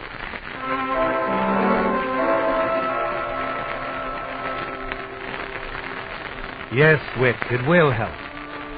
You take a long time downstairs making the drink. Also find it a good time to make certain Mrs. Adams isn't stirring about. Then you return to your uncle's bedroom, walking softly. Just as you'd expected.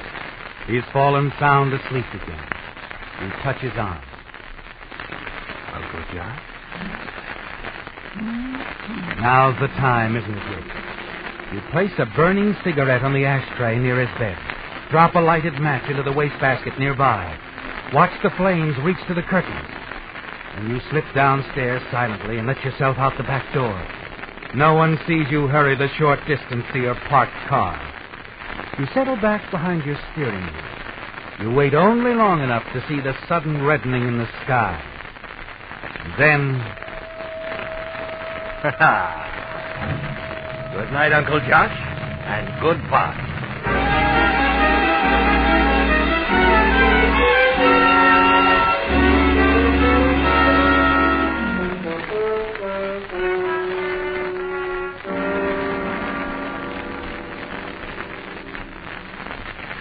Well, I'd say that completes the investigation as far as the insurance company's concerned. Mrs. Adams, you say you warned the old gentleman about smoking in bed? Oh, yes, Mr. Wilcox. I understand he'd been warned many times, Mr. Wilcox. Yes, it's a risky thing to do. The whole upper wing of the house completely gutted. Good thing the neighbors put in the alarm. Well, I might have slept right through. Poor old Mr. Summers. I'd say you're lucky to be alive yourself, Mrs. Adams. Yes, I would, too. Now, let me see. Mr. Summers, you'll be handling everything now, and can you locate the insurance policy for me? Oh, yes, I'm sure it'd be at the office. Now, on second thought, if you talk to Mr. Bentley, to Jimmy Bentley. Oh? Up to now, he's handled the personal affairs of Uncle Josh. You understand, I don't want to appear to take over so abruptly. Well, that's very considerate of you, Mr. Summers. Oh, I don't think so. And Jimmy's a good boy. Yes, well, where will I locate him? I'd like to finish things up and leave town tonight if I can. Well, Jimmy's probably at the office, and... No, this is Tuesday. I guess he's over at the businessman's club. Thanks, I'll find him. And, Mr. Summers, you'll be hearing from me again on the settlement. Anything else that might come up. You've inherited quite a business, haven't you, Mr. Summers? Yes, I suppose I have. Good day, Mr. Wilcox.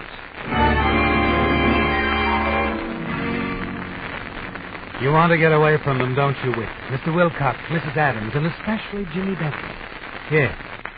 For the present, you're happy to let Jimmy handle all the details so that you'll be free for a most important meeting with Myra. You'll call her as soon as possible to arrange it.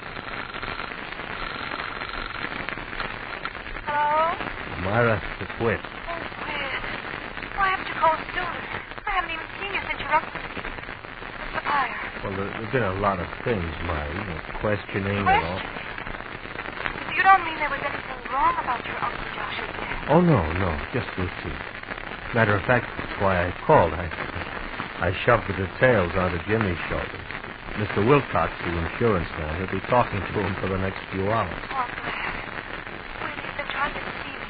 Jimmy, I just can't say anything. I know, darling, but in a week or so, it'll be out in the open. You'll be married, and then... Whit! Yes? Whit, could we be tonight, the two of us? Dad and me will be married.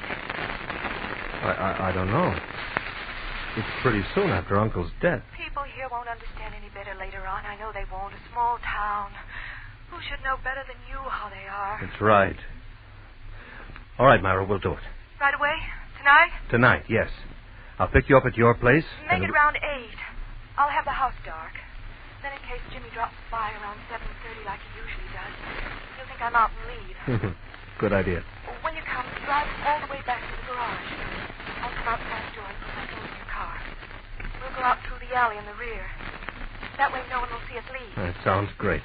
See you at 8 o'clock. Now, be ready, honey. We'll really give him something to talk about. And won't little Jimmy be surprised?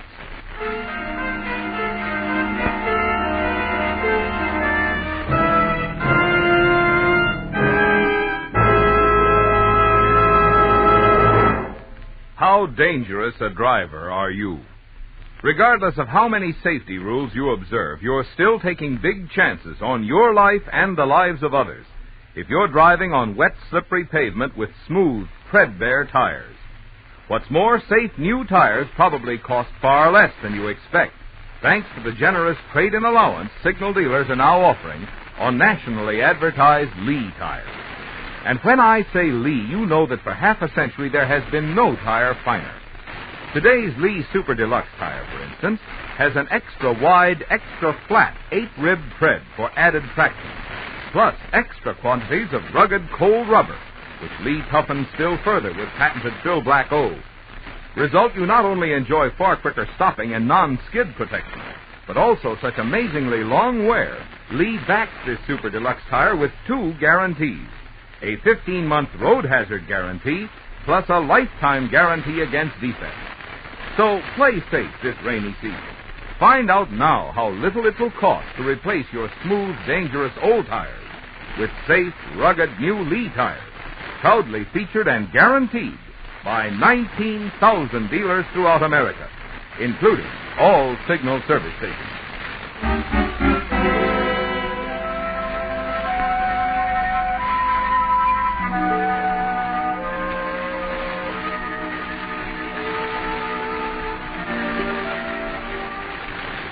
As Whitfield Summers had promised, the town of Lansbury did have something to talk about. The murder of a prominent citizen.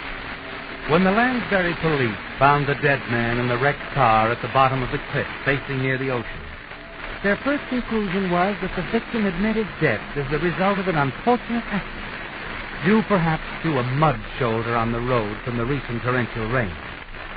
But next day at the coroner's inquest, unexpected testimony from an eyewitness revealed a startlingly different picture.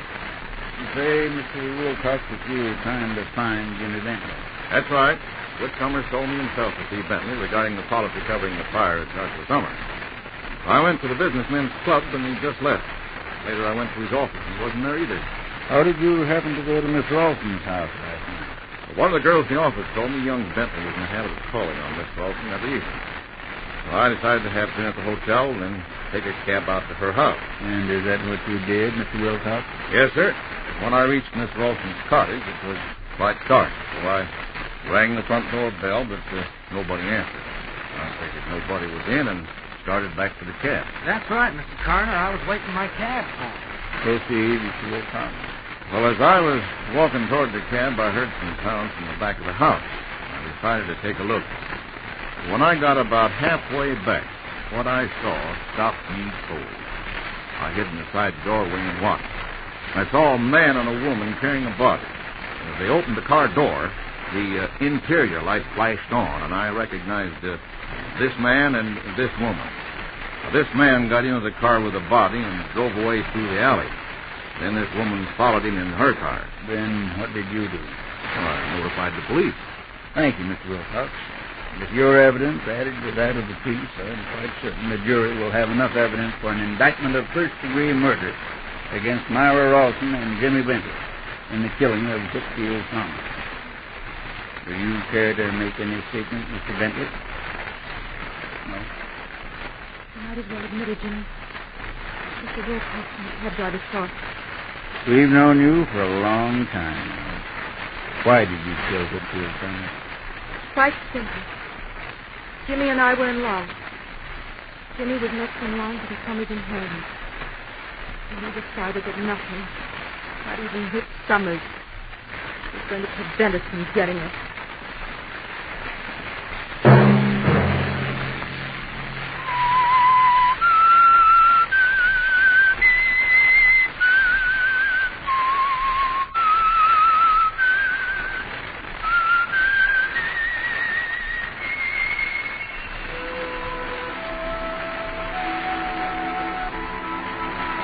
Let that whistle be your signal for the Signal Oil program, The Whistler, each Sunday night at this same time. Meantime, Signal Oil Company and the friendly independent dealers who help you go farther with Signal gasoline hope you'll remember. Regardless of what gasoline you use, you'll enjoy more miles of happy driving if you drive at sensible speeds, obey traffic regulations, and avoid taking chances. You may even save a life, possibly your own. Featured in tonight's story were Bill Foreman as the Whistler, Larry Dobkin, Gene Bates, Norma Varden, Norman Fields, Harley Bear, and Jess Kirkpatrick. The Whistler was produced and directed by George W. Allen, with story by Margaret Solonston, music by Wilbur Hatch, and was transmitted overseas by the Armed Forces Radio Service. The Whistler was entirely fictional, and all characters portrayed on The Whistler are also fictional. Any similarity of names or resemblance to persons living or dead is purely coincidental. Remember to tune in at this same time next Sunday when the Signal Oil Company will bring you another strange story by The Whistler. Marvin Miller speaking for the Signal Oil Company. Stay tuned now for our Miss Brooks starring Eve Arden, which follows immediately over most of these stations. This is the CBS Radio Network.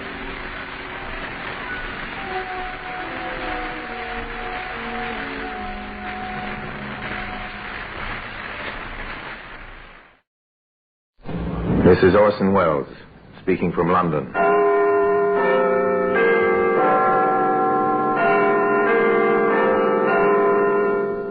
A repository of death.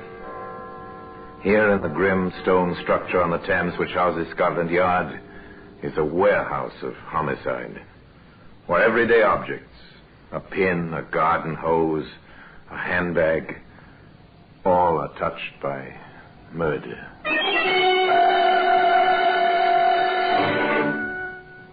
Here's a car tire. There were 3 others, all attached to a sedan. They were removed. Great Scott, Inspector. Those vandals, they've stripped the car of everything. Even the 4 tires, sir. There's nothing left. Except evidence. Now, today, one of those tires, the one that became a vital clue in the case, can be seen in the Black Museum.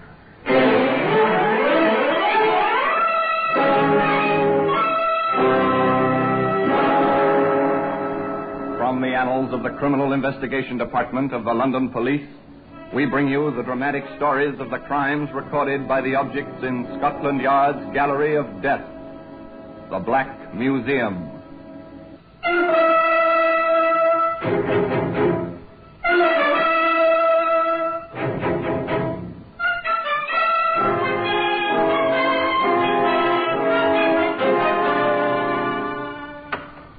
Well, here we are. The Black Museum. Scotland Yard's Museum of Murder. And here lies death. On the shelves, around the walls, death in many disguises. Here's a length of electric wiring. The protective insulation has been stripped away. The man touched it. He died. The jury found it was murder. Here's a card. Invitation to a party. The invitation was accepted. Death was the end of that. Right, here's the tire. It's an ordinary car tire. Once it belonged to a sedan that stood in a garage at South End. On a certain night some years ago, 2 men entered the garage quietly, after first forcing the lock.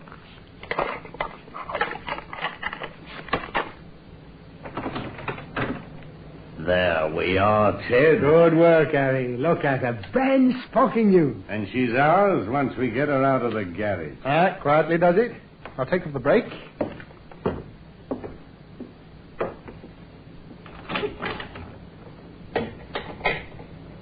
Right.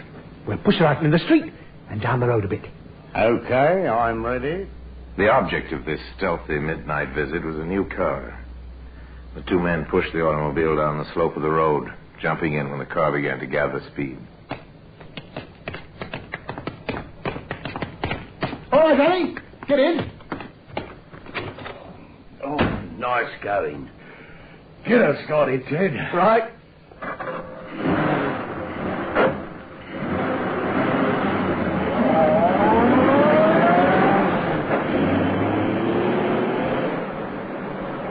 Not a sound behind us. We got away with it. It was easy. By morning, we'll have everything we want off this car. Tires, spare parts, the seat. And then we'll ditch what's left, eh? We'll make our fortune this way, Harry, my boy. Sounds easy money. It is. Come on, I'll show you what this car can do. Flat out.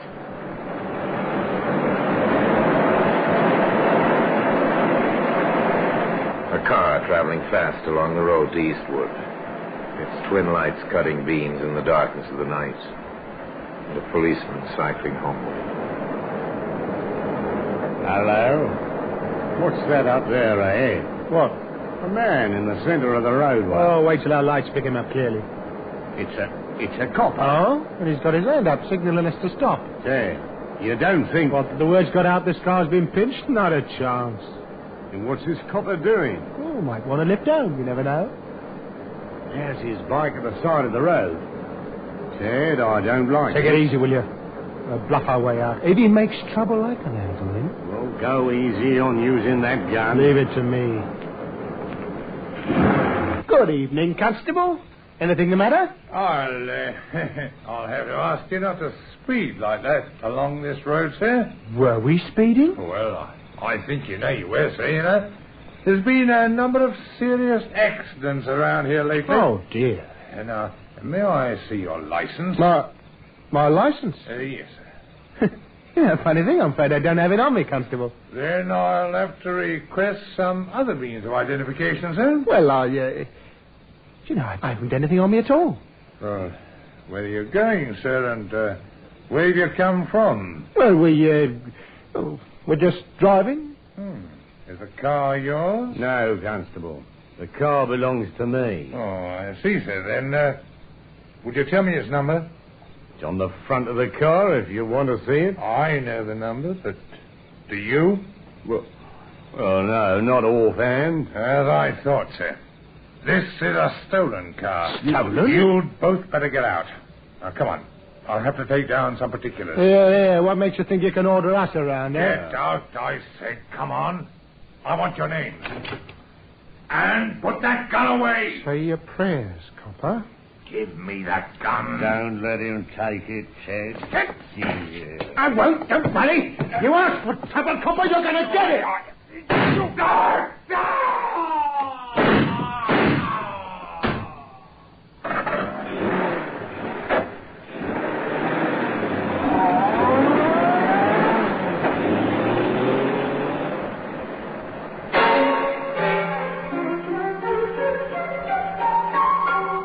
A car drives away.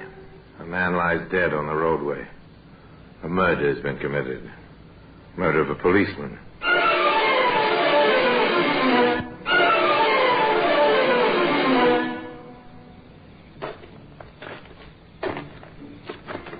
Lovely morning, George. I wouldn't think it to read a morning paper, Tom. Nothing in it but crime. You won't find much crime round these parts. Here, what's the matter with your dog? Oh, he seems to have found something ahead there. It's not like him to get that excited. What's the matter with him? Yeah, wait a minute, George. Huh? Unless I'm mistaken, it ain't only in the morning papers you'll find crime. What do you mean? Well, ahead there. Yeah? Over by the side of the road. It looks like a man. So it does. Come on.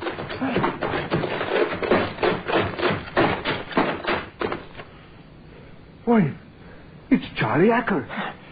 He's dead. By morning, Scotland Yard has represented the scene of the crime by Inspector Clancy and Detective Sergeant Redding. He was shot 3 times, Redding. Nasty business, sir.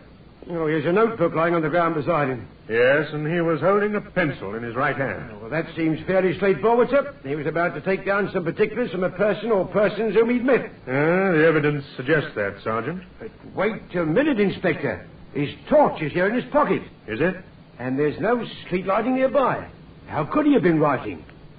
By the light of a vehicle, presumably. Of course, sir. Either the headlights or the interior lighting of a car or a truck. More likely the interior lighting, don't you think, Inspector? Well, we'll work on that assumption first. Which means it was a car. There are some tracks here. You can see the skid marks. Now, they might be caused by a car starting fairly fast. I want those tracks photographed. The photographs were duly sent to certain experts at Scotland Yard, and a report came back to Inspector Clancy. Report from the yard, sir. Yes, Sergeant Redding? Those tracks were made by an Evans car. An Evans, eh? Get a full list of all stolen cars within a 50-mile radius. We'll see if there was an Evans amongst them. There were 2. One was found. Inspector Clancy interviewed the owner of the other. Yes, it was taken the night before last, Inspector. Some bounder picked the lock of my garage and got away with the car. I'll get a full description from you, sir.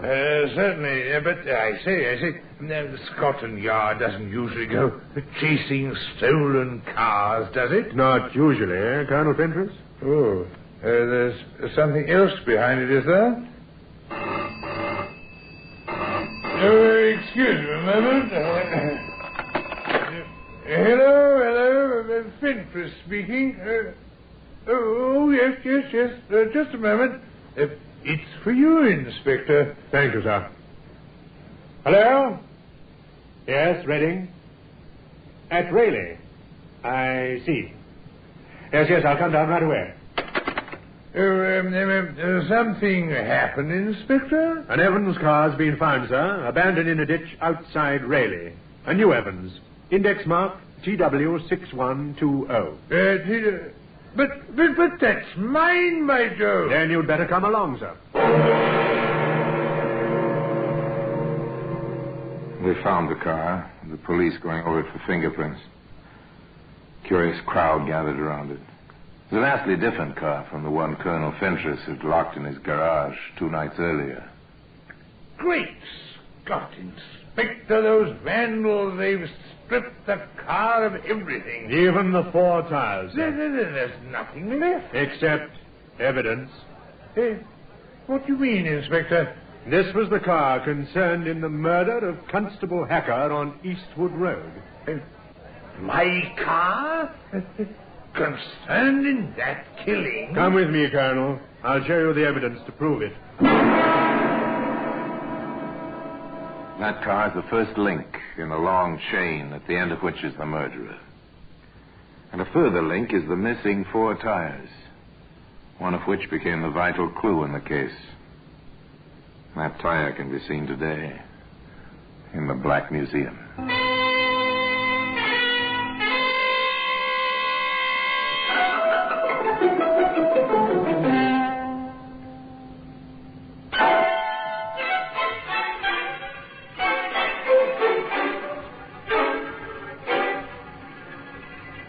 A car was found, abandoned in a ditch outside Raleigh. You can see for yourself, Colonel Fentress, on the running board. A dark stain there. It's blood? Yes, it's blood. And see this? A spent cartridge case. It was found on the floor of the car. Then my car was concerned in that poor fellow's murder? We'll make confirmatory tests, of course. The blood stain will be checked against the constable's grouping, and the cartridge case will go to ballistics. These routine checks must be carried out. But Colonel Fentress knew, and Inspector Clancy knew, that the driver of the stolen car had taken part in the policeman's murder. And knowing this, the inspector was able to reconstruct the crime.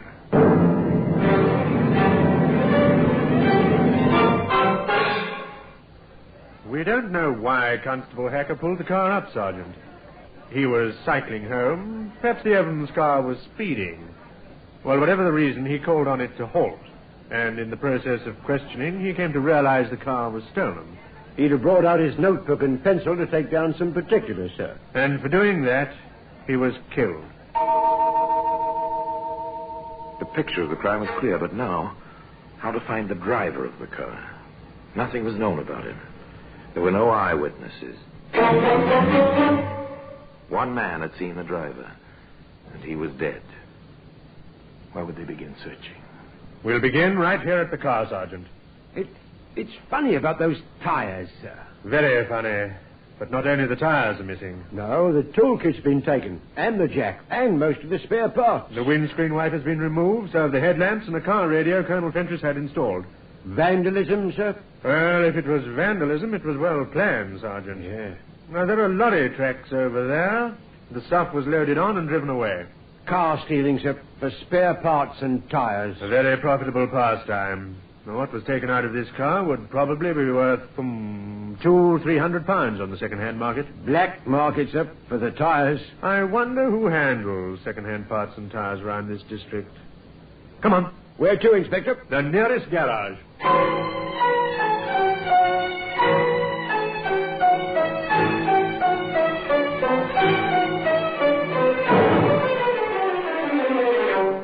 They found a garage less than half a mile away. The proprietor, reassured that he was not under suspicion, proved to be helpful. Spare parts and tires. Quite a few places around here who handles them, Inspector. Could you list them for us, sir? Certainly. Come into the office. There were 6 names on that list. 6 visits to make. Sergeant Redding made them, posing as a driver in search of new tires. Oh, good morning. I need 4 new tires for an Evans car. Can you help me out? Williams and Sons was sorry. They hadn't had any tires to sell for months past. Field and Company said the same thing. So did Hammond and Barden, Kennedy and Sons. Then Sergeant Redding paid his last visits. The 6th name on the list.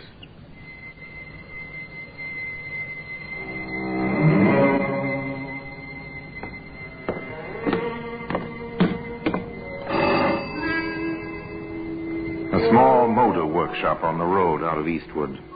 A car was being overhauled by a mechanic. A lorry stood on a vacant block of land beside the workshop. A sign at the front of the building said, Randolph and Burns, motor engineers and spare parts. Yes, sir?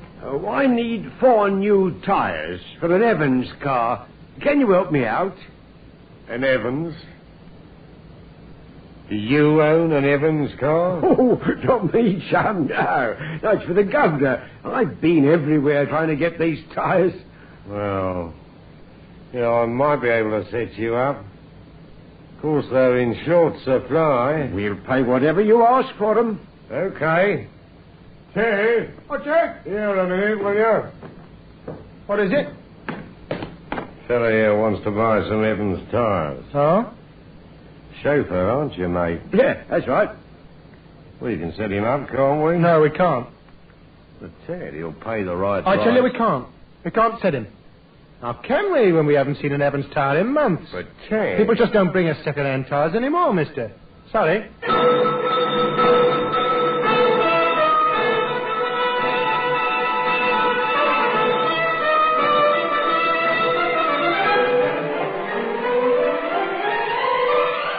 The sergeant went back to where Inspector Clancy was waiting for his report. Something he'd seen deep in the eyes of the man called Ted told him the search was at an end. I don't know what spoiled it, Inspector. Perhaps he recognized me. Perhaps he was just being cautious. You say the other man was ready to sell you the tires? Ready and willing, sir. I think they're the ones we want. I'm almost sure of it. All right, we'll make some further inquiries about them both. Now, first of all, their business registration. We'll get their full names from that. The Business Records Office holds many secrets. The directors of England's leading companies, the balance of power in mighty industrial concerns. It also lists the many thousands of small businesses, companies, partnerships, sole traders, their trade and management personnel. Here we are, Sergeant. Randolph and Burns, motor engineers, Eastwood. Partners Edward Burns. Well, that'll be your friend Ted. And Harold Randolph. Probably the other man I spoke to. Well, take a note of their names. We'll see if the method index section knows them.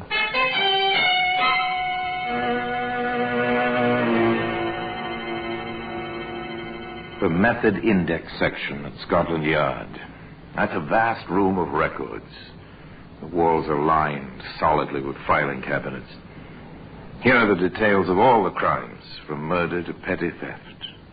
Here are the names and the aliases of all the criminals ever convicted in any English court. Filed and cross-filed for easy checking. Those 2 men you asked me to check, Inspector Clancy. Find anything on them, Stevens? There's no record for Harold Randolph. What about the other one? Burns, yes, we know him. Ted Burns, motor mechanic, 4 convictions. The first, from my hometown, funnily enough, Oxford City Police Court. The charge? Stealing a motor car. And what were the other 3 charge receivers? All connected with motor theft, sir. One was for removing spare parts from parked vehicles.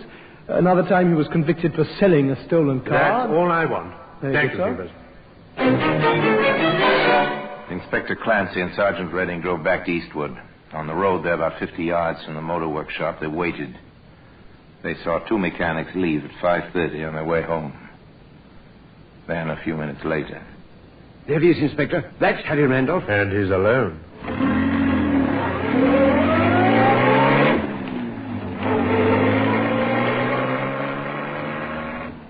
It was a very peaceful scene. The casual passerby would have noticed a dark sedan slowing down beside a thick-set man in overalls.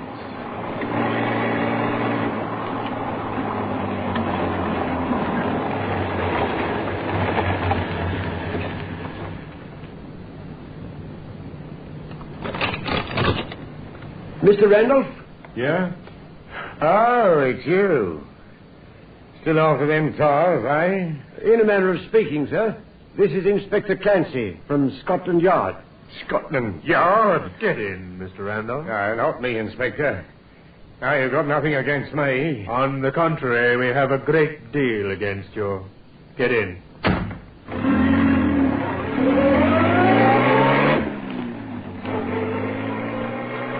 Randolph was defiant at first, but when the advantages of turning King's evidence were pointed out to him, he became almost verbose. It wasn't me who thought of the scheme. I was talked into it by him. The scheme being to steal cars, sell their spare parts and tires, and abandon them? Yeah. Ted said we couldn't get enough parts and tires to stay in business otherwise. He talked me into helping him to pinch the Evans. Well, go on. Well, everything was sweet, and then on the way back to Eastwood, the cop signals us to stop. Tells us we were speeding. He'd have got our names and all. So you shot him dead? I didn't do it. Ted shot him. The gun's hidden in the desk down at our works. His fingerprints will be on it. I told him not to shoot. He wouldn't listen.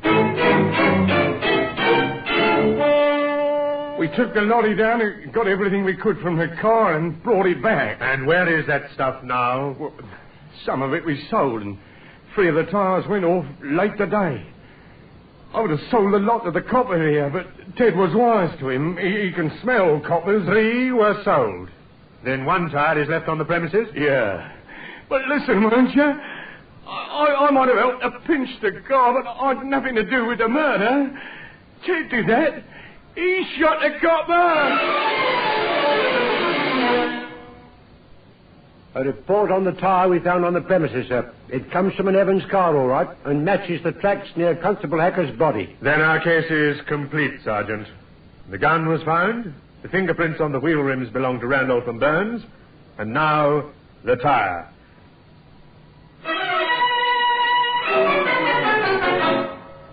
All right, Randolph, you've one more chance to help us. Where's Burns? Come on, you must have some idea. Right. But you've got to look after me. I'm not promising anything. Where's Burns? He's trying to get away overseas. I think he was heading for Liverpool. He was always talking about a pal of his who was a ship's mate. Can you remember the name of the ship? I think it was called the Briar Rose.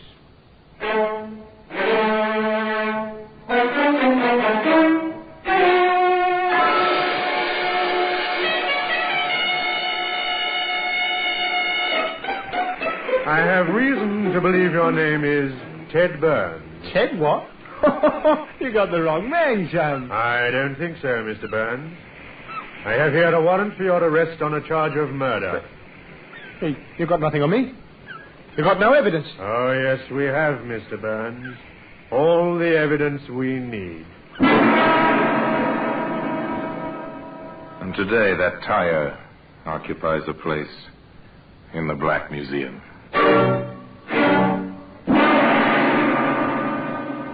Orson Welles will be back with you in just a moment.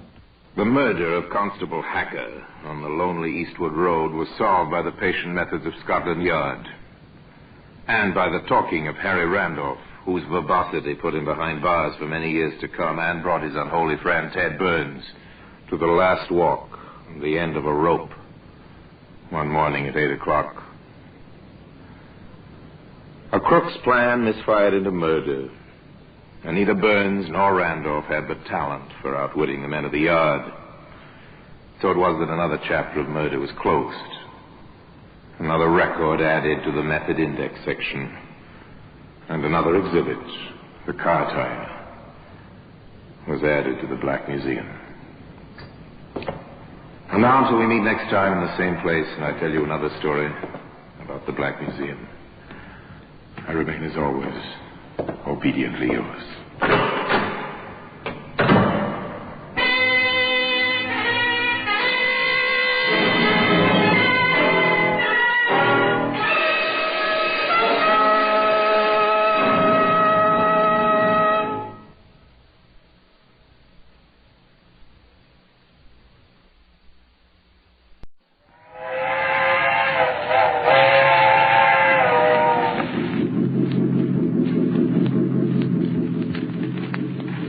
Mysterious Traveler.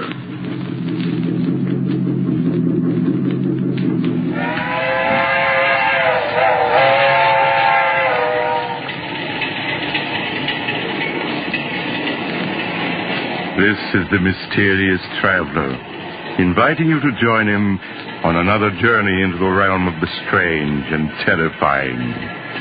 I hope you will enjoy the trip, that it will thrill you a little and chill you a little. So settle back, get a good grip on your nerves.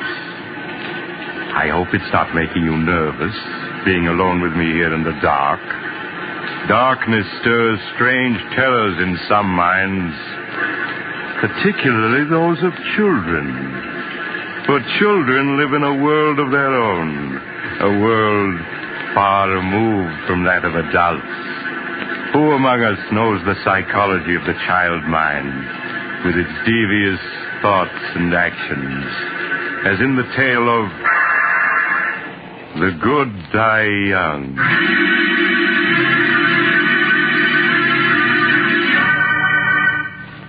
Years ago, when I was practicing medicine, I brought a child into the world, a girl who was named Sandra.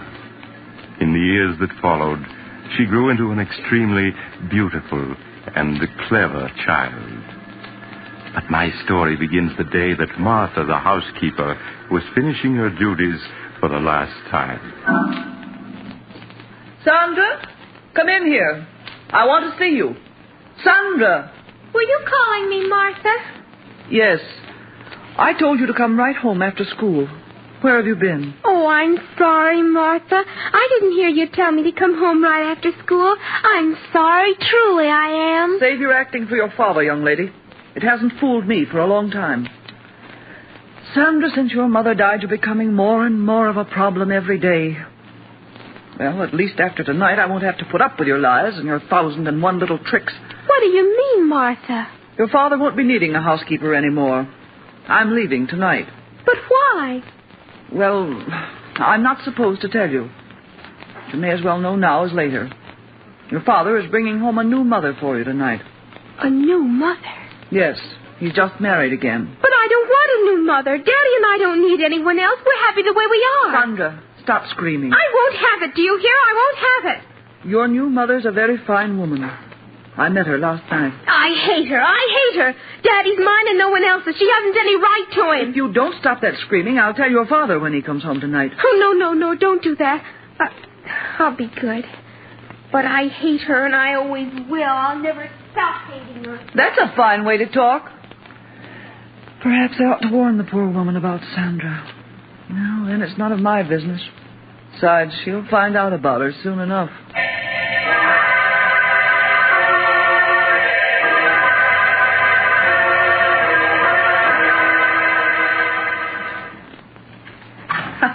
Stephen, it's ridiculous you're carrying me across the threshold. All right, darling. It's tradition in my family to carry the bride over the threshold.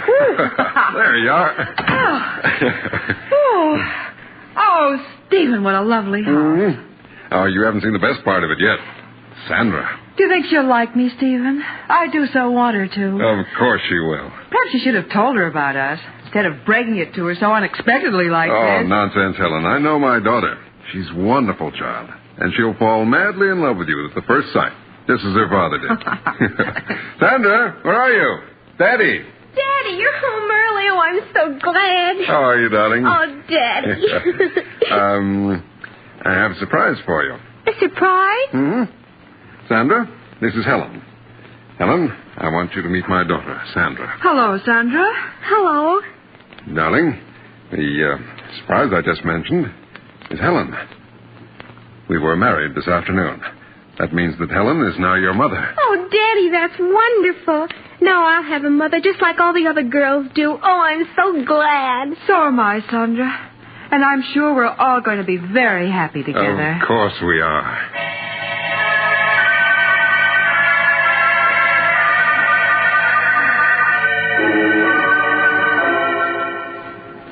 That night, after the family had said goodbye to Martha and seen her off, Sandra was sent to bed. She lay quietly in the darkness, thinking. Occasionally she would speak softly to her doll, Barbara. She hasn't any right being here, Barbara. Daddy and I were perfectly happy until she came along. Tonight he didn't even notice me. Just kept looking at her. Well, she shan't have him. He's always been mine, and he always will be.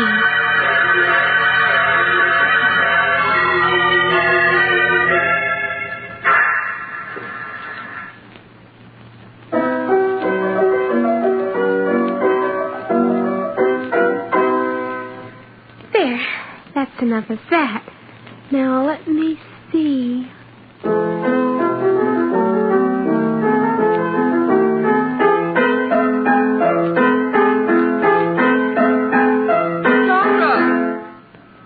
The second time this afternoon I've asked you not to pound the keys that way. That's no way to play. I'm sorry, Mother. It's not only the piano, dear. There are many other little things. And you pay no attention when I speak to you about them. I don't mean to do them, Mother. I just forget. Well, please try to remember, dear. Now, I want you to play the piano as you did last night for Daddy. He was very pleased. Yes, Mother.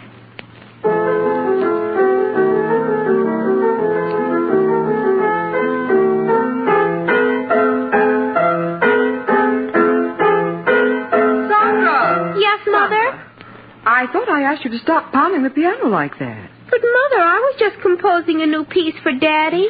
Well, that wasn't music, Sandra, but just noise. That'll be enough for today.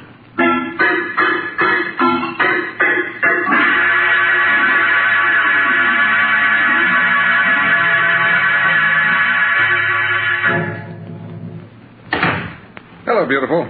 How are you, darling? Well, I wasn't Sandra at the door to meet me. She's all right, isn't she? Oh, of course, dear. Stephen. I was a bit angry with Sandra this afternoon. Angry with Sandra? Why? What'd she do? Well, several times this afternoon I had to speak to her about pounding the piano, being loud and discordant. Well, that isn't like Sandra. You know how well she plays. Yes, of course. That wasn't the way she played today. Well, I'll go up and see her. All right. Supper will be ready soon. All right, Ellen.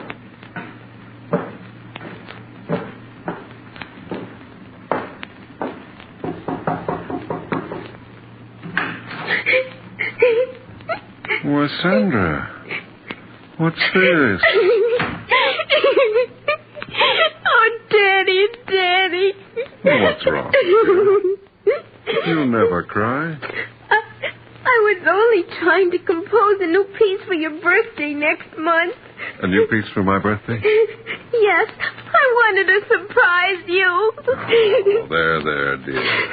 You mustn't cry. I'm sure Mother understands you didn't mean to be bad. Now, here, let me wipe your tears. Oh, Daddy, I love you so. I just wanted to compose something wonderful for you. I understand, darling. Oh, Daddy, you always understand.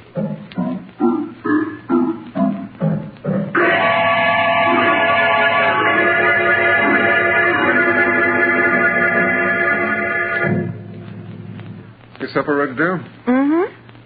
Where's Sandra? She'll be down in a minute. Helen. Yes, Stephen?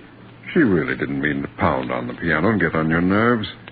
It's just she was trying to compose a new piece for me. But, Stephen, it wasn't music. It was just noise. Well, you mustn't be harsh with her. You know what children are like. In their enthusiasm, they forget what they're told. But, Stephen, I don't know exactly what to say. It's just a question of being patient with her, winning her love. All right, Stephen. Perhaps I was a bit impatient with her. You know I want nothing more than for the three of us to be happy together. I know that, darling. And the three of us will be happy together.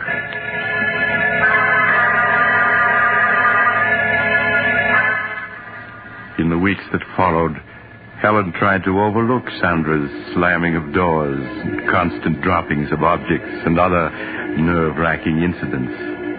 In time, she felt, Sandra would come to accept her love and guidance.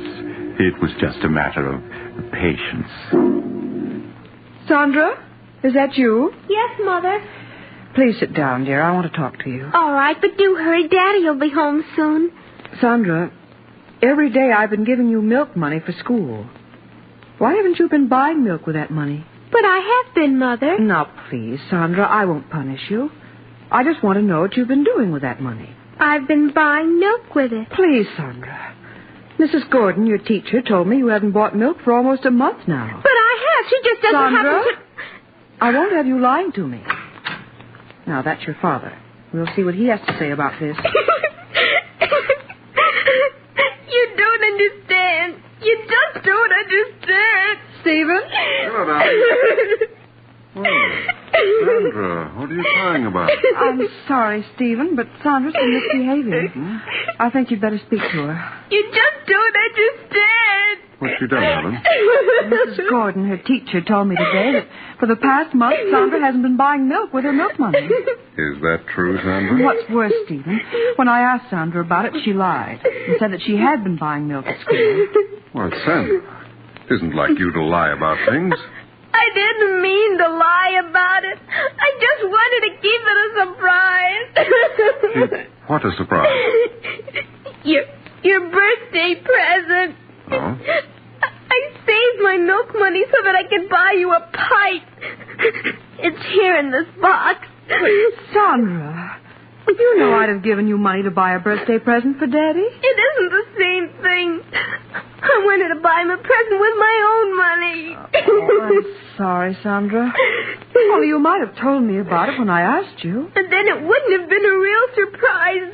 I did want to surprise Daddy, so... But you have, darling. This is a beautiful pipe. No, the surprise is spoiled. Your birthday isn't till tomorrow. Well, this is much better, darling. It means I'll be able to smoke this pipe tonight. Oh, now, please stop crying. You go upstairs and wash your face and hands, huh? All right, Daddy.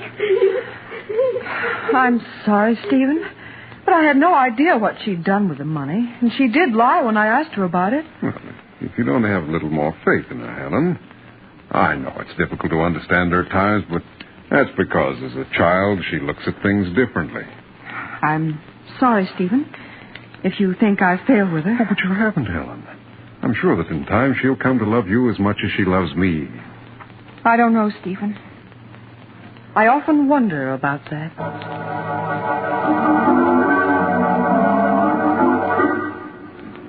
As the weeks went by, Helen found herself coming no closer to winning Sandra's confidence. It wasn't that Sandra was unfriendly, but there was an air of reserve about her, which vanished only in her father's presence. Helen felt Stephen watching her anxiously when Sandra was about, and sought to reassure him. Her one thought was to preserve their happiness. Hello, Helen. Hello, dear. Oh, what happened to that vase, dear? Sandra broke it. Oh? Well, accidents will happen. Stephen, this is the fourth piece she's broken in 2 weeks. And each of them were pieces I've treasured, had for years. Well, Helen, you sound as though Sandra had deliberately broken those vases because they were yours. Well, why is it that only my things are broken? Oh, Helen, surely you don't believe she's deliberately breaking your things. I don't know what to believe. The first few times I thought it was an accident, but now... But, Helen... Oh, please, Stephen, let's not quarrel. Perhaps I'm wrong. I admit I haven't any proof. It's just all the little things adding up. Helen, what are you talking about? Oh, you wouldn't understand even if I told you. Where's Sandra? In her room, I suppose. Well, I'll go up and see what she's doing, huh? All right, Stephen.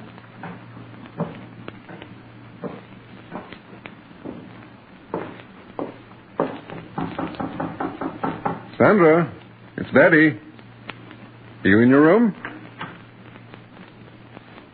Huh. It's funny. She isn't here. Hello, what's this? A note addressed to me. Dear Daddy, I'm sorry about the broken vase. Tried my best to be a good girl, but everything I do seems wrong. I make Mother very unhappy, so I'm running away. I love you very much and always will. Your daughter, Sandra.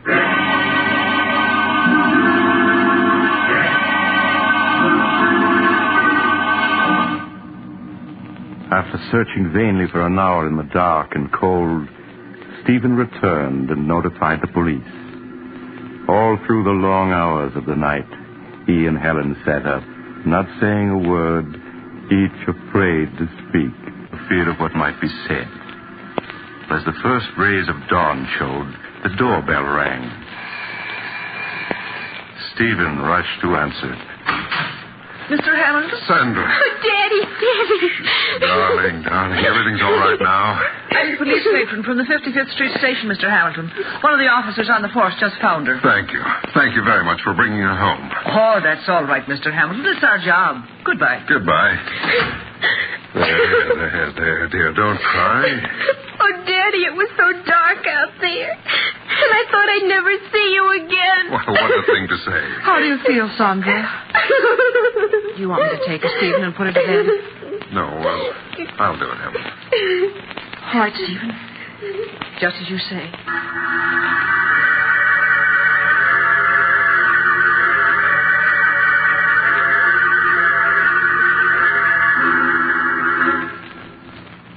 Is she all right, Stephen? She just fell asleep. I hope her being out all night won't have any after effects. Stephen, you feel I'm to blame for her running away, don't you? Of course not, Helen. It's just that... Well, you don't seem to understand that. But, Stephen, I've tried so hard. Oh, it's no use. She doesn't want me here, never has. Helen, how can you talk like that? Why, she was delighted the day I brought you here as my wife. Yes, I thought she was in the beginning. But now I know she was just pretending. Pretending? Yes, Stephen. From the first moment she saw me, she resented me. She feels I've come between you, taken her place in your affection. Oh, Helen, how can you say such a thing? It's true, I tell you. She sees me as a rival for your love. You're just imagining all this. I'm not, I tell you. Oh, it's no use, Stephen. We can't go on this way. What do you mean? Don't you see? We aren't happy anymore. Instead of things improving, they get worse. Perhaps it would be best if we were to separate. Helen, I won't hear of it. I love you, darling. I wouldn't want to live without you. Whatever misunderstandings we may have about Sandra, I'm sure we can straighten them out. I don't know, Stephen. If you love me, Helen, you won't give up so easily. Please, say you won't leave. All right, Stephen. I won't leave. Perhaps we will be able to work this out. I hope so.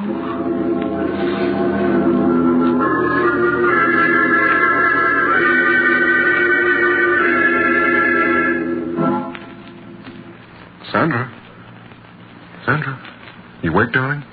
Yes, Daddy. Sandra, Mother and I were very upset when you ran away last night. Mother seems to think you ran away because you couldn't get along with her. She felt so badly about it, she wanted to go away. She did? Yes. But I told her how much we both loved and needed her, so she's promised to stay. Oh, I see. Sandra, you will try to be a good girl and do as Mother wants, won't you? It would make Daddy very happy. Oh, Daddy, I'd do anything to make you happy, anything. That's a good girl, darling. Now, you get up and get dressed, huh? I'll wait for you downstairs. All right, Daddy. Just doesn't understand. He should have let her go, but she's still here. And she's going to stay. I won't have it. I won't have it. I hate her. I hate her.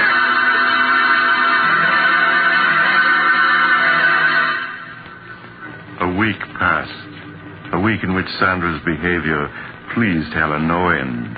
At last it seemed they were going to be the happy family she had always dreamed they would be. Helen! Yes, dear? Will you bring my coat with you when you come downstairs? Sandra and I are going for a walk. All right, Stephen. I'll get it and be right down. Daddy, can we walk down to the river? Oh, we won't have enough time for that, Sandra. Stephen? I have your coat, but I can't find your scarf. Oh, the scarf's down here, Helen. Just bring the coat. Oh, all right. Stephen, I hope... Helen!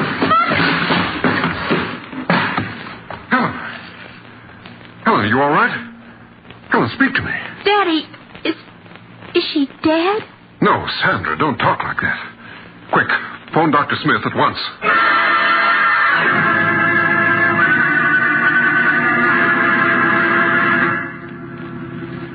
I arrived at the Hamilton home to find Helen suffering from shock, but otherwise unhurt. I was somewhat disturbed, however, to find her very nervous and run down. She'll be all right, won't she, Doctor? Yes, of course. I'm going to leave you a prescription, Mrs. Hamilton. It's something that will help quiet your nerves. You ought to take it twice a day. Here's the prescription, Mr. Hamilton. Thank you, Doctor. I'll have it filled at once. Well, Sandra, how are you? You've been so quiet, I hardly knew you were here. I'm fine, thank you. You're growing up to be quite a young lady. Are you still troubled by nightmares? Yes, she still has them once in a while. No, it's just her nerves. If she continues to have them, you might give her some of the medicine I've prescribed for your wife. Well, I must be leaving. Goodbye, Mrs. Hamilton, and stay in bed a few days. I will, Doctor. Goodbye. Goodbye, Doctor. Oh, darling, you gave us quite a scare. Yes, I slipped on something on the top step. You must have slipped on a marble, dear. I found 7 or 8 of them on the top step. Marble? Sandra, were they your marbles? No, Mother. They belonged to Margie. She must have left them on the stairs when we were playing here. Oh, I see. It wasn't my fault. Truly it wasn't. Of course it wasn't, Sandra. Mother knows you wouldn't leave marbles lying around where she could slip on them. Isn't that so, Ellen? Yes, Stephen.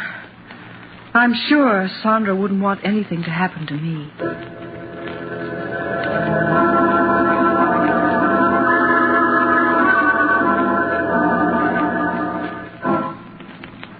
Sandra, will you come into Mother's room a moment, please? Yes, Mother. The medicine that Dr. Smith prescribed for me is in the bathroom. Will you get it for me, please? All right, Mother. You'll find it in the medicine chest. It's in a blue bottle. Yes, I know what it looks like. Oh, here it is. That's fine, Sandra. Just bring it to me. Here you are, Mother. Thank you, dear.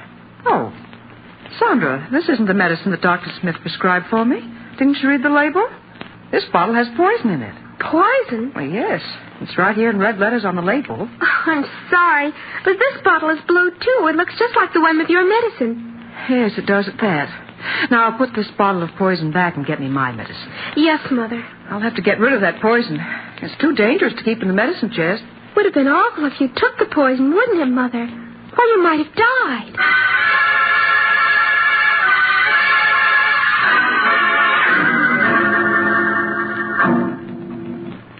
No, go away. I hate you. Oh, I hate you.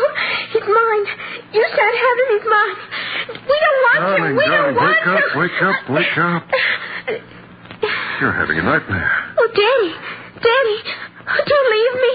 Don't leave me. Well, of course I won't, Sandra. Stephen, she's so frightened. Yes, these nightmares leave her nervous for hours.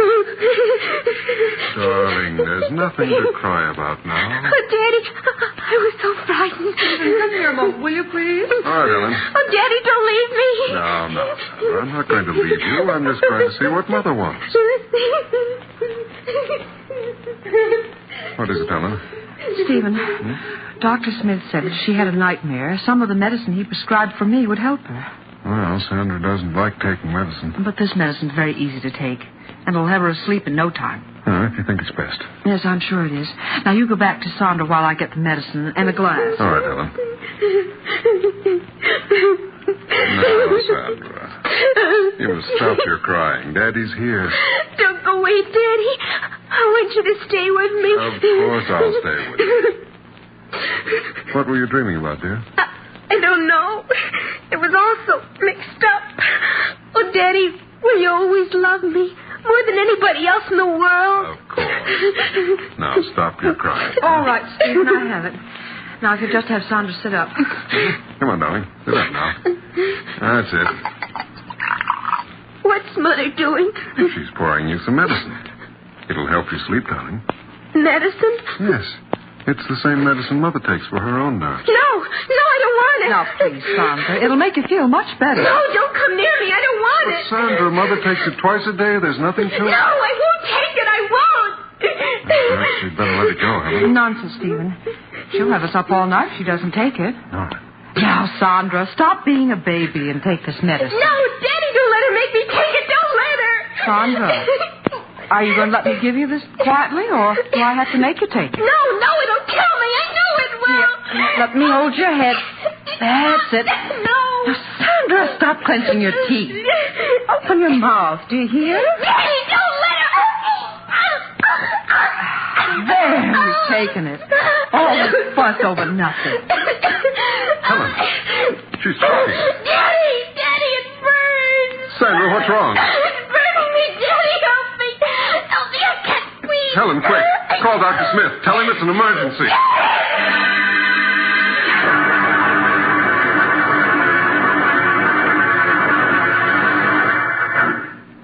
Stephen, here's Dr. Smith. Let me see her. She's been unconscious for 10 minutes now. Doctor, you must do something. I'm afraid it's too late, Mr. Hamilton. She's dead. Oh, no. No, she can't be. I'm sorry. How can she be? We only gave her the medicine you prescribed for Helen. Yes, here it is. Let me see it. But this medicine wouldn't kill her. It's only a nerve tonic. You can see... Doctor, what is it? Why, this is the bottle, all right. But the medicine in it isn't the medicine I prescribed. But it is. I took some of it last night. I assure you, this isn't the medicine I prescribed. Then what is in that bottle? It smells like carbolic acid. Carbolic acid? But that's impossible. Look at the label. You can see it's my medicine. Yes, the label's right, but someone poured out the medicine I prescribed and replaced it with carbolic acid. But why? Why should anyone want to do such a thing? Who could possibly want to kill Sandra? Everyone loved her. Ask Helen. She'll tell you that Sandra... Stephen, why are you looking at me like that? Surely you don't believe I poisoned her? Stephen, no. No!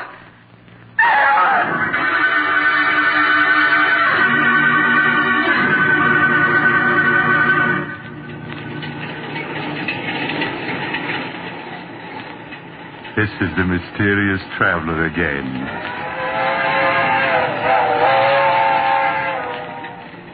Have you enjoyed our little trip? By the way, do you have a child in your home? If so, I do trust it isn't angry with you.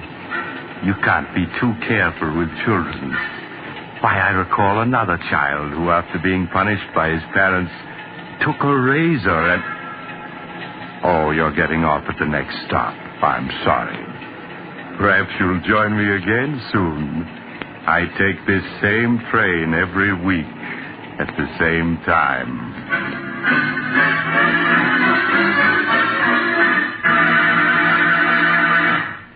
You've just heard Chapter 13 of The Mysterious Traveler, a series of dramas of the strange and unusual brought to you each week by station WOR. In tonight's program, The Good Die Young, Betty Jane Tyler played Sandra. The Mysterious Traveler, written by Bob Arthur and David Cogan, is directed by Jock McGregor. Original music was played by Doc Whipple.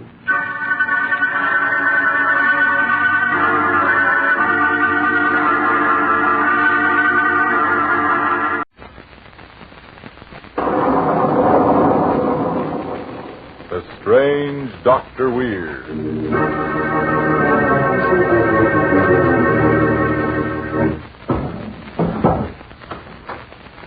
Good evening. Come in, won't you? Why, what's the matter? You seem a bit nervous. Perhaps the cemetery outside this house has upset you. But there are things far worse than cemeteries. For instance, a woman with murder in her heart is in my story tonight. A story I call The Voice of Death.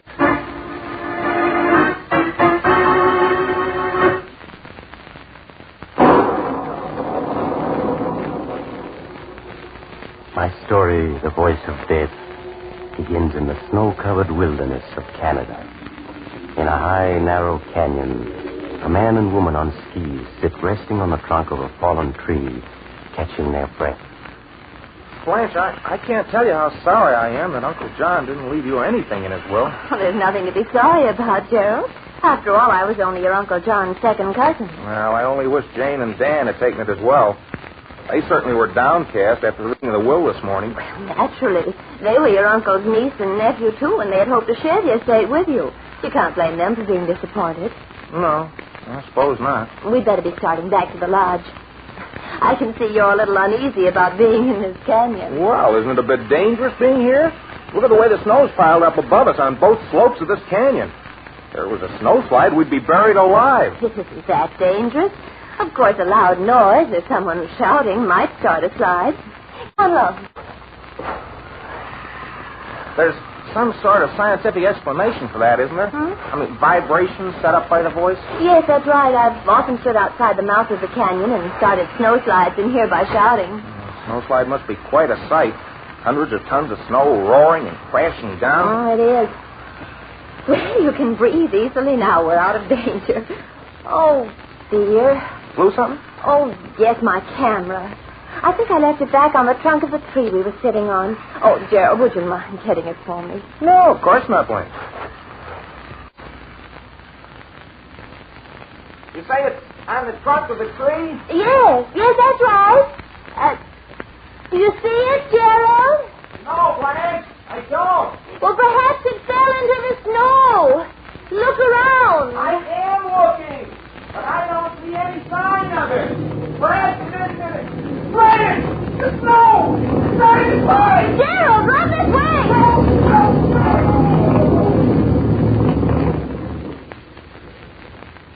Too bad, Gerald.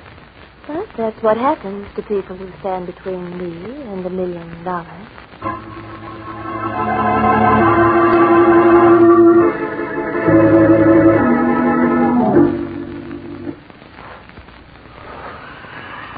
Oh, Blanche, it's so horrible. Gerald buried under all that snow. Perhaps we should have stayed into the canyon until I found the body. Nonsense, Jane. There's nothing we could have done there. Dan and I will share Uncle John's estate now. But I'd gladly give up my share if it would bring Gerald back alive. Oh, I know you would, dear. We crossed the river here, Jane. But the ice looks so thin. Blanche, we didn't cross here on the way to the canyon, did we? No, dear, this is a shortcut. Oh, Blanche, it looks too dangerous. It does, good Porter. I'll tell you what, I'll cross first. Oh, Blanche, I wish you wouldn't. That ice is going to break any minute. Nonsense. See, I'm already halfway across. I can see cracks in the ice under your skis. So can I. But the ice is still strong enough to support me. There, see? I made it. All right, Jane, it's your turn now. Blanche, I'm frightened. Darling, there's nothing to be afraid of. Now, come along. Well, all right. Look, you better take off your skis. I think you'll find it easier to walk than ski over the ice. You're not as good a skier as I am, you know. Oh, very well, Blanche, if you say so. Hurry, dear. It'll soon be dark. I've got him off now. Here I come. That's it. I told you the ice would hold you. Blanche, the ice feels as though it's going to give way under me any second. It felt the same way when I crossed, but as you see, I managed to get it. The ice is breaking. Come back! Blanche, I can't swim. Blanche! Don't let me die.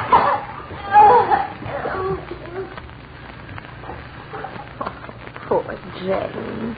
She should have known better than to take off her skis before crossing the ice. So now that leaves only Dan.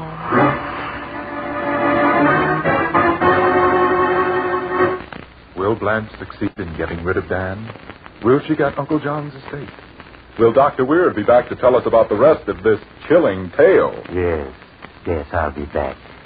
But with all these questions, aren't you going to ask one about Adam Hat? No, Doctor, I'm not. You see, there are no questions about Adam hats because Adam is unquestionably the finest hat value in America today. Seriously, every Adam, regardless of price, offers outstanding quality in workmanship, choice of material, attention to detail. The style features of Adam are just as remarkable. Tailored and blocked by experts in an amazing variety of distinctive shapes and shades, Adam hats offer the latest word in smart fashion. No man can afford to neglect the appearance of his headgear. Every man can afford an Adam. Now, let's see what chills the rest of your story will afford, Dr. Weird. And now to continue my story, the voice of death. It is the day following the tragic deaths of Gerald and Jane. In the living room of the luxurious lodge of the late John Drake are Blanche, Dan, and Sidney Rand, attorney for the estate. There is a strange look in Mr. Rand's eyes as he speaks to Blanche. All I can say is it looks very odd, Blanche. First you go skiing with Gerald, and he dies under a snowslide. Then a few hours later, while alone with you, Jane drowns crossing a river. I don't like your attitude, Mr. Rand. You act as though I caused their death. Blanche is right, Mr. Rand. You haven't any right to say that. The village coroner said their deaths were accidental. I know what the village coroner said, but that doesn't mean that I have to agree. Look, it's 5 o'clock now. If you don't start for the station right now, you're going to miss your train. Dan, won't you change your mind and come with me? No. I told you I'm staying up here for another week. I need the rest. I just hope you won't find permanent rest up here. And just what do you mean by that? Just this. If anything were to happen to you, Blanche would be heir to everything. Think it over. Oh, Dan, you don't believe I had anything to do with their deaths, do you? Of course not. Blanche, it's absurd to think that you could have been to blame in any way.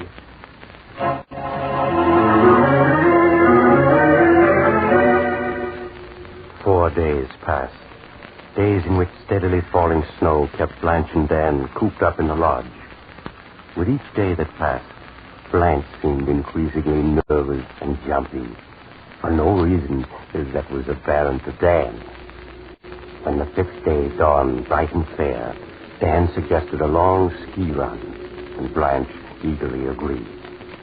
After skiing a few minutes, she called out, Dan, we aren't going through the canyon, are we? Hey, of course we are. Dan, let's go around it this time. Oh, that's 3 miles further on. What's wrong with going through the canyon? Oh, is it because that's where Gerald died? Yes, I guess that's it, Dan. Now, look, I hope you aren't brooding about Gerald's death, Blanche. You mustn't. I'm not brooding, but Dan, have you heard a voice calling outside the house the last few nights? A voice? Yes.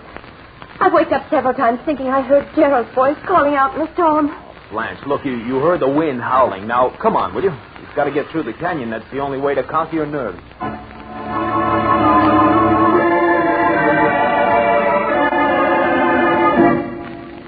Atta girl. Now only another couple of 100 yards and we'll be out of the canyon. Oh, let's hurry, Dan. This is where it happened. Come on along, then, if you want to hurry.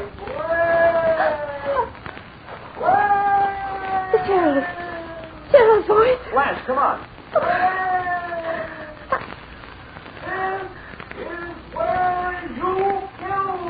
Oh, no. Blanche, why have you stopped? Come on.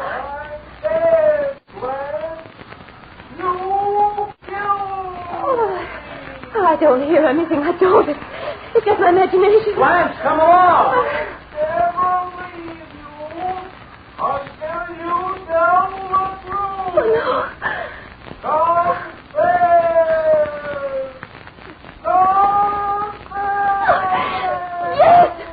Yes, I murdered you. I caused the snowslide. I shouted and caused it. I did it because the fortune was mine. Mine! And I got cheated out of it. Now be quiet. Don't talk to me anymore. Don't talk to me. Let's go. Go and play. What? No. No, help me.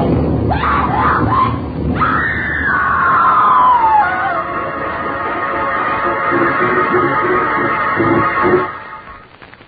A moment later, as Dan stared stunned at the spot where Blanche had vanished beneath tons of snow, Mr. Rand, the lawyer, came skiing up to him from around an outcropping of rock. Dan, you fool. You were so close to that snowslide, you almost killed yourself. Mr. Rand, she's dead. She's buried under all that snow. Yes, I know. Well, you heard her confess, didn't you? Yes, but when I agreed to follow the instructions you left for me in the mailbox, I never dreamed it would end like this. I kept on telling myself she was innocent. Yes, but she wasn't. I knew all along she couldn't be. That's why I made her think I was clearing out. Instead, I went down to the gamekeeper's cottage by the lake. That's where I've been the last few days. Yes, I guessed that after I got your first note asking me not to show any surprise no matter what happened. But, Mr. Rand, the voice that Blanche heard in the night and the voice just now, I could have sworn it was Gerald's voice. I counted on that. I knew Gerald well, and vocal limitations are sort of a power trick of mine. My scheme was a wild one, Dan, but it was the only possibility of getting a confession from her. Those murders she committed were perfect. 2 perfect murders. And she was so beautiful. Her own screams brought down the snowslide that killed her. And I don't think all the judges in the world could have found a more fitting punishment than the one her own conscience provided.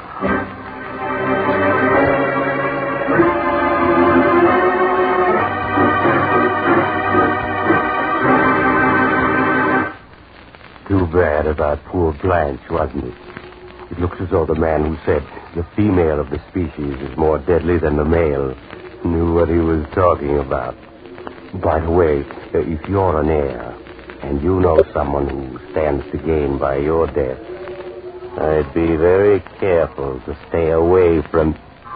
Oh, you have to go now? Perhaps you'll drop in on me again soon. Just look for the house on the other side of the cemetery. The house of Dr. Weir.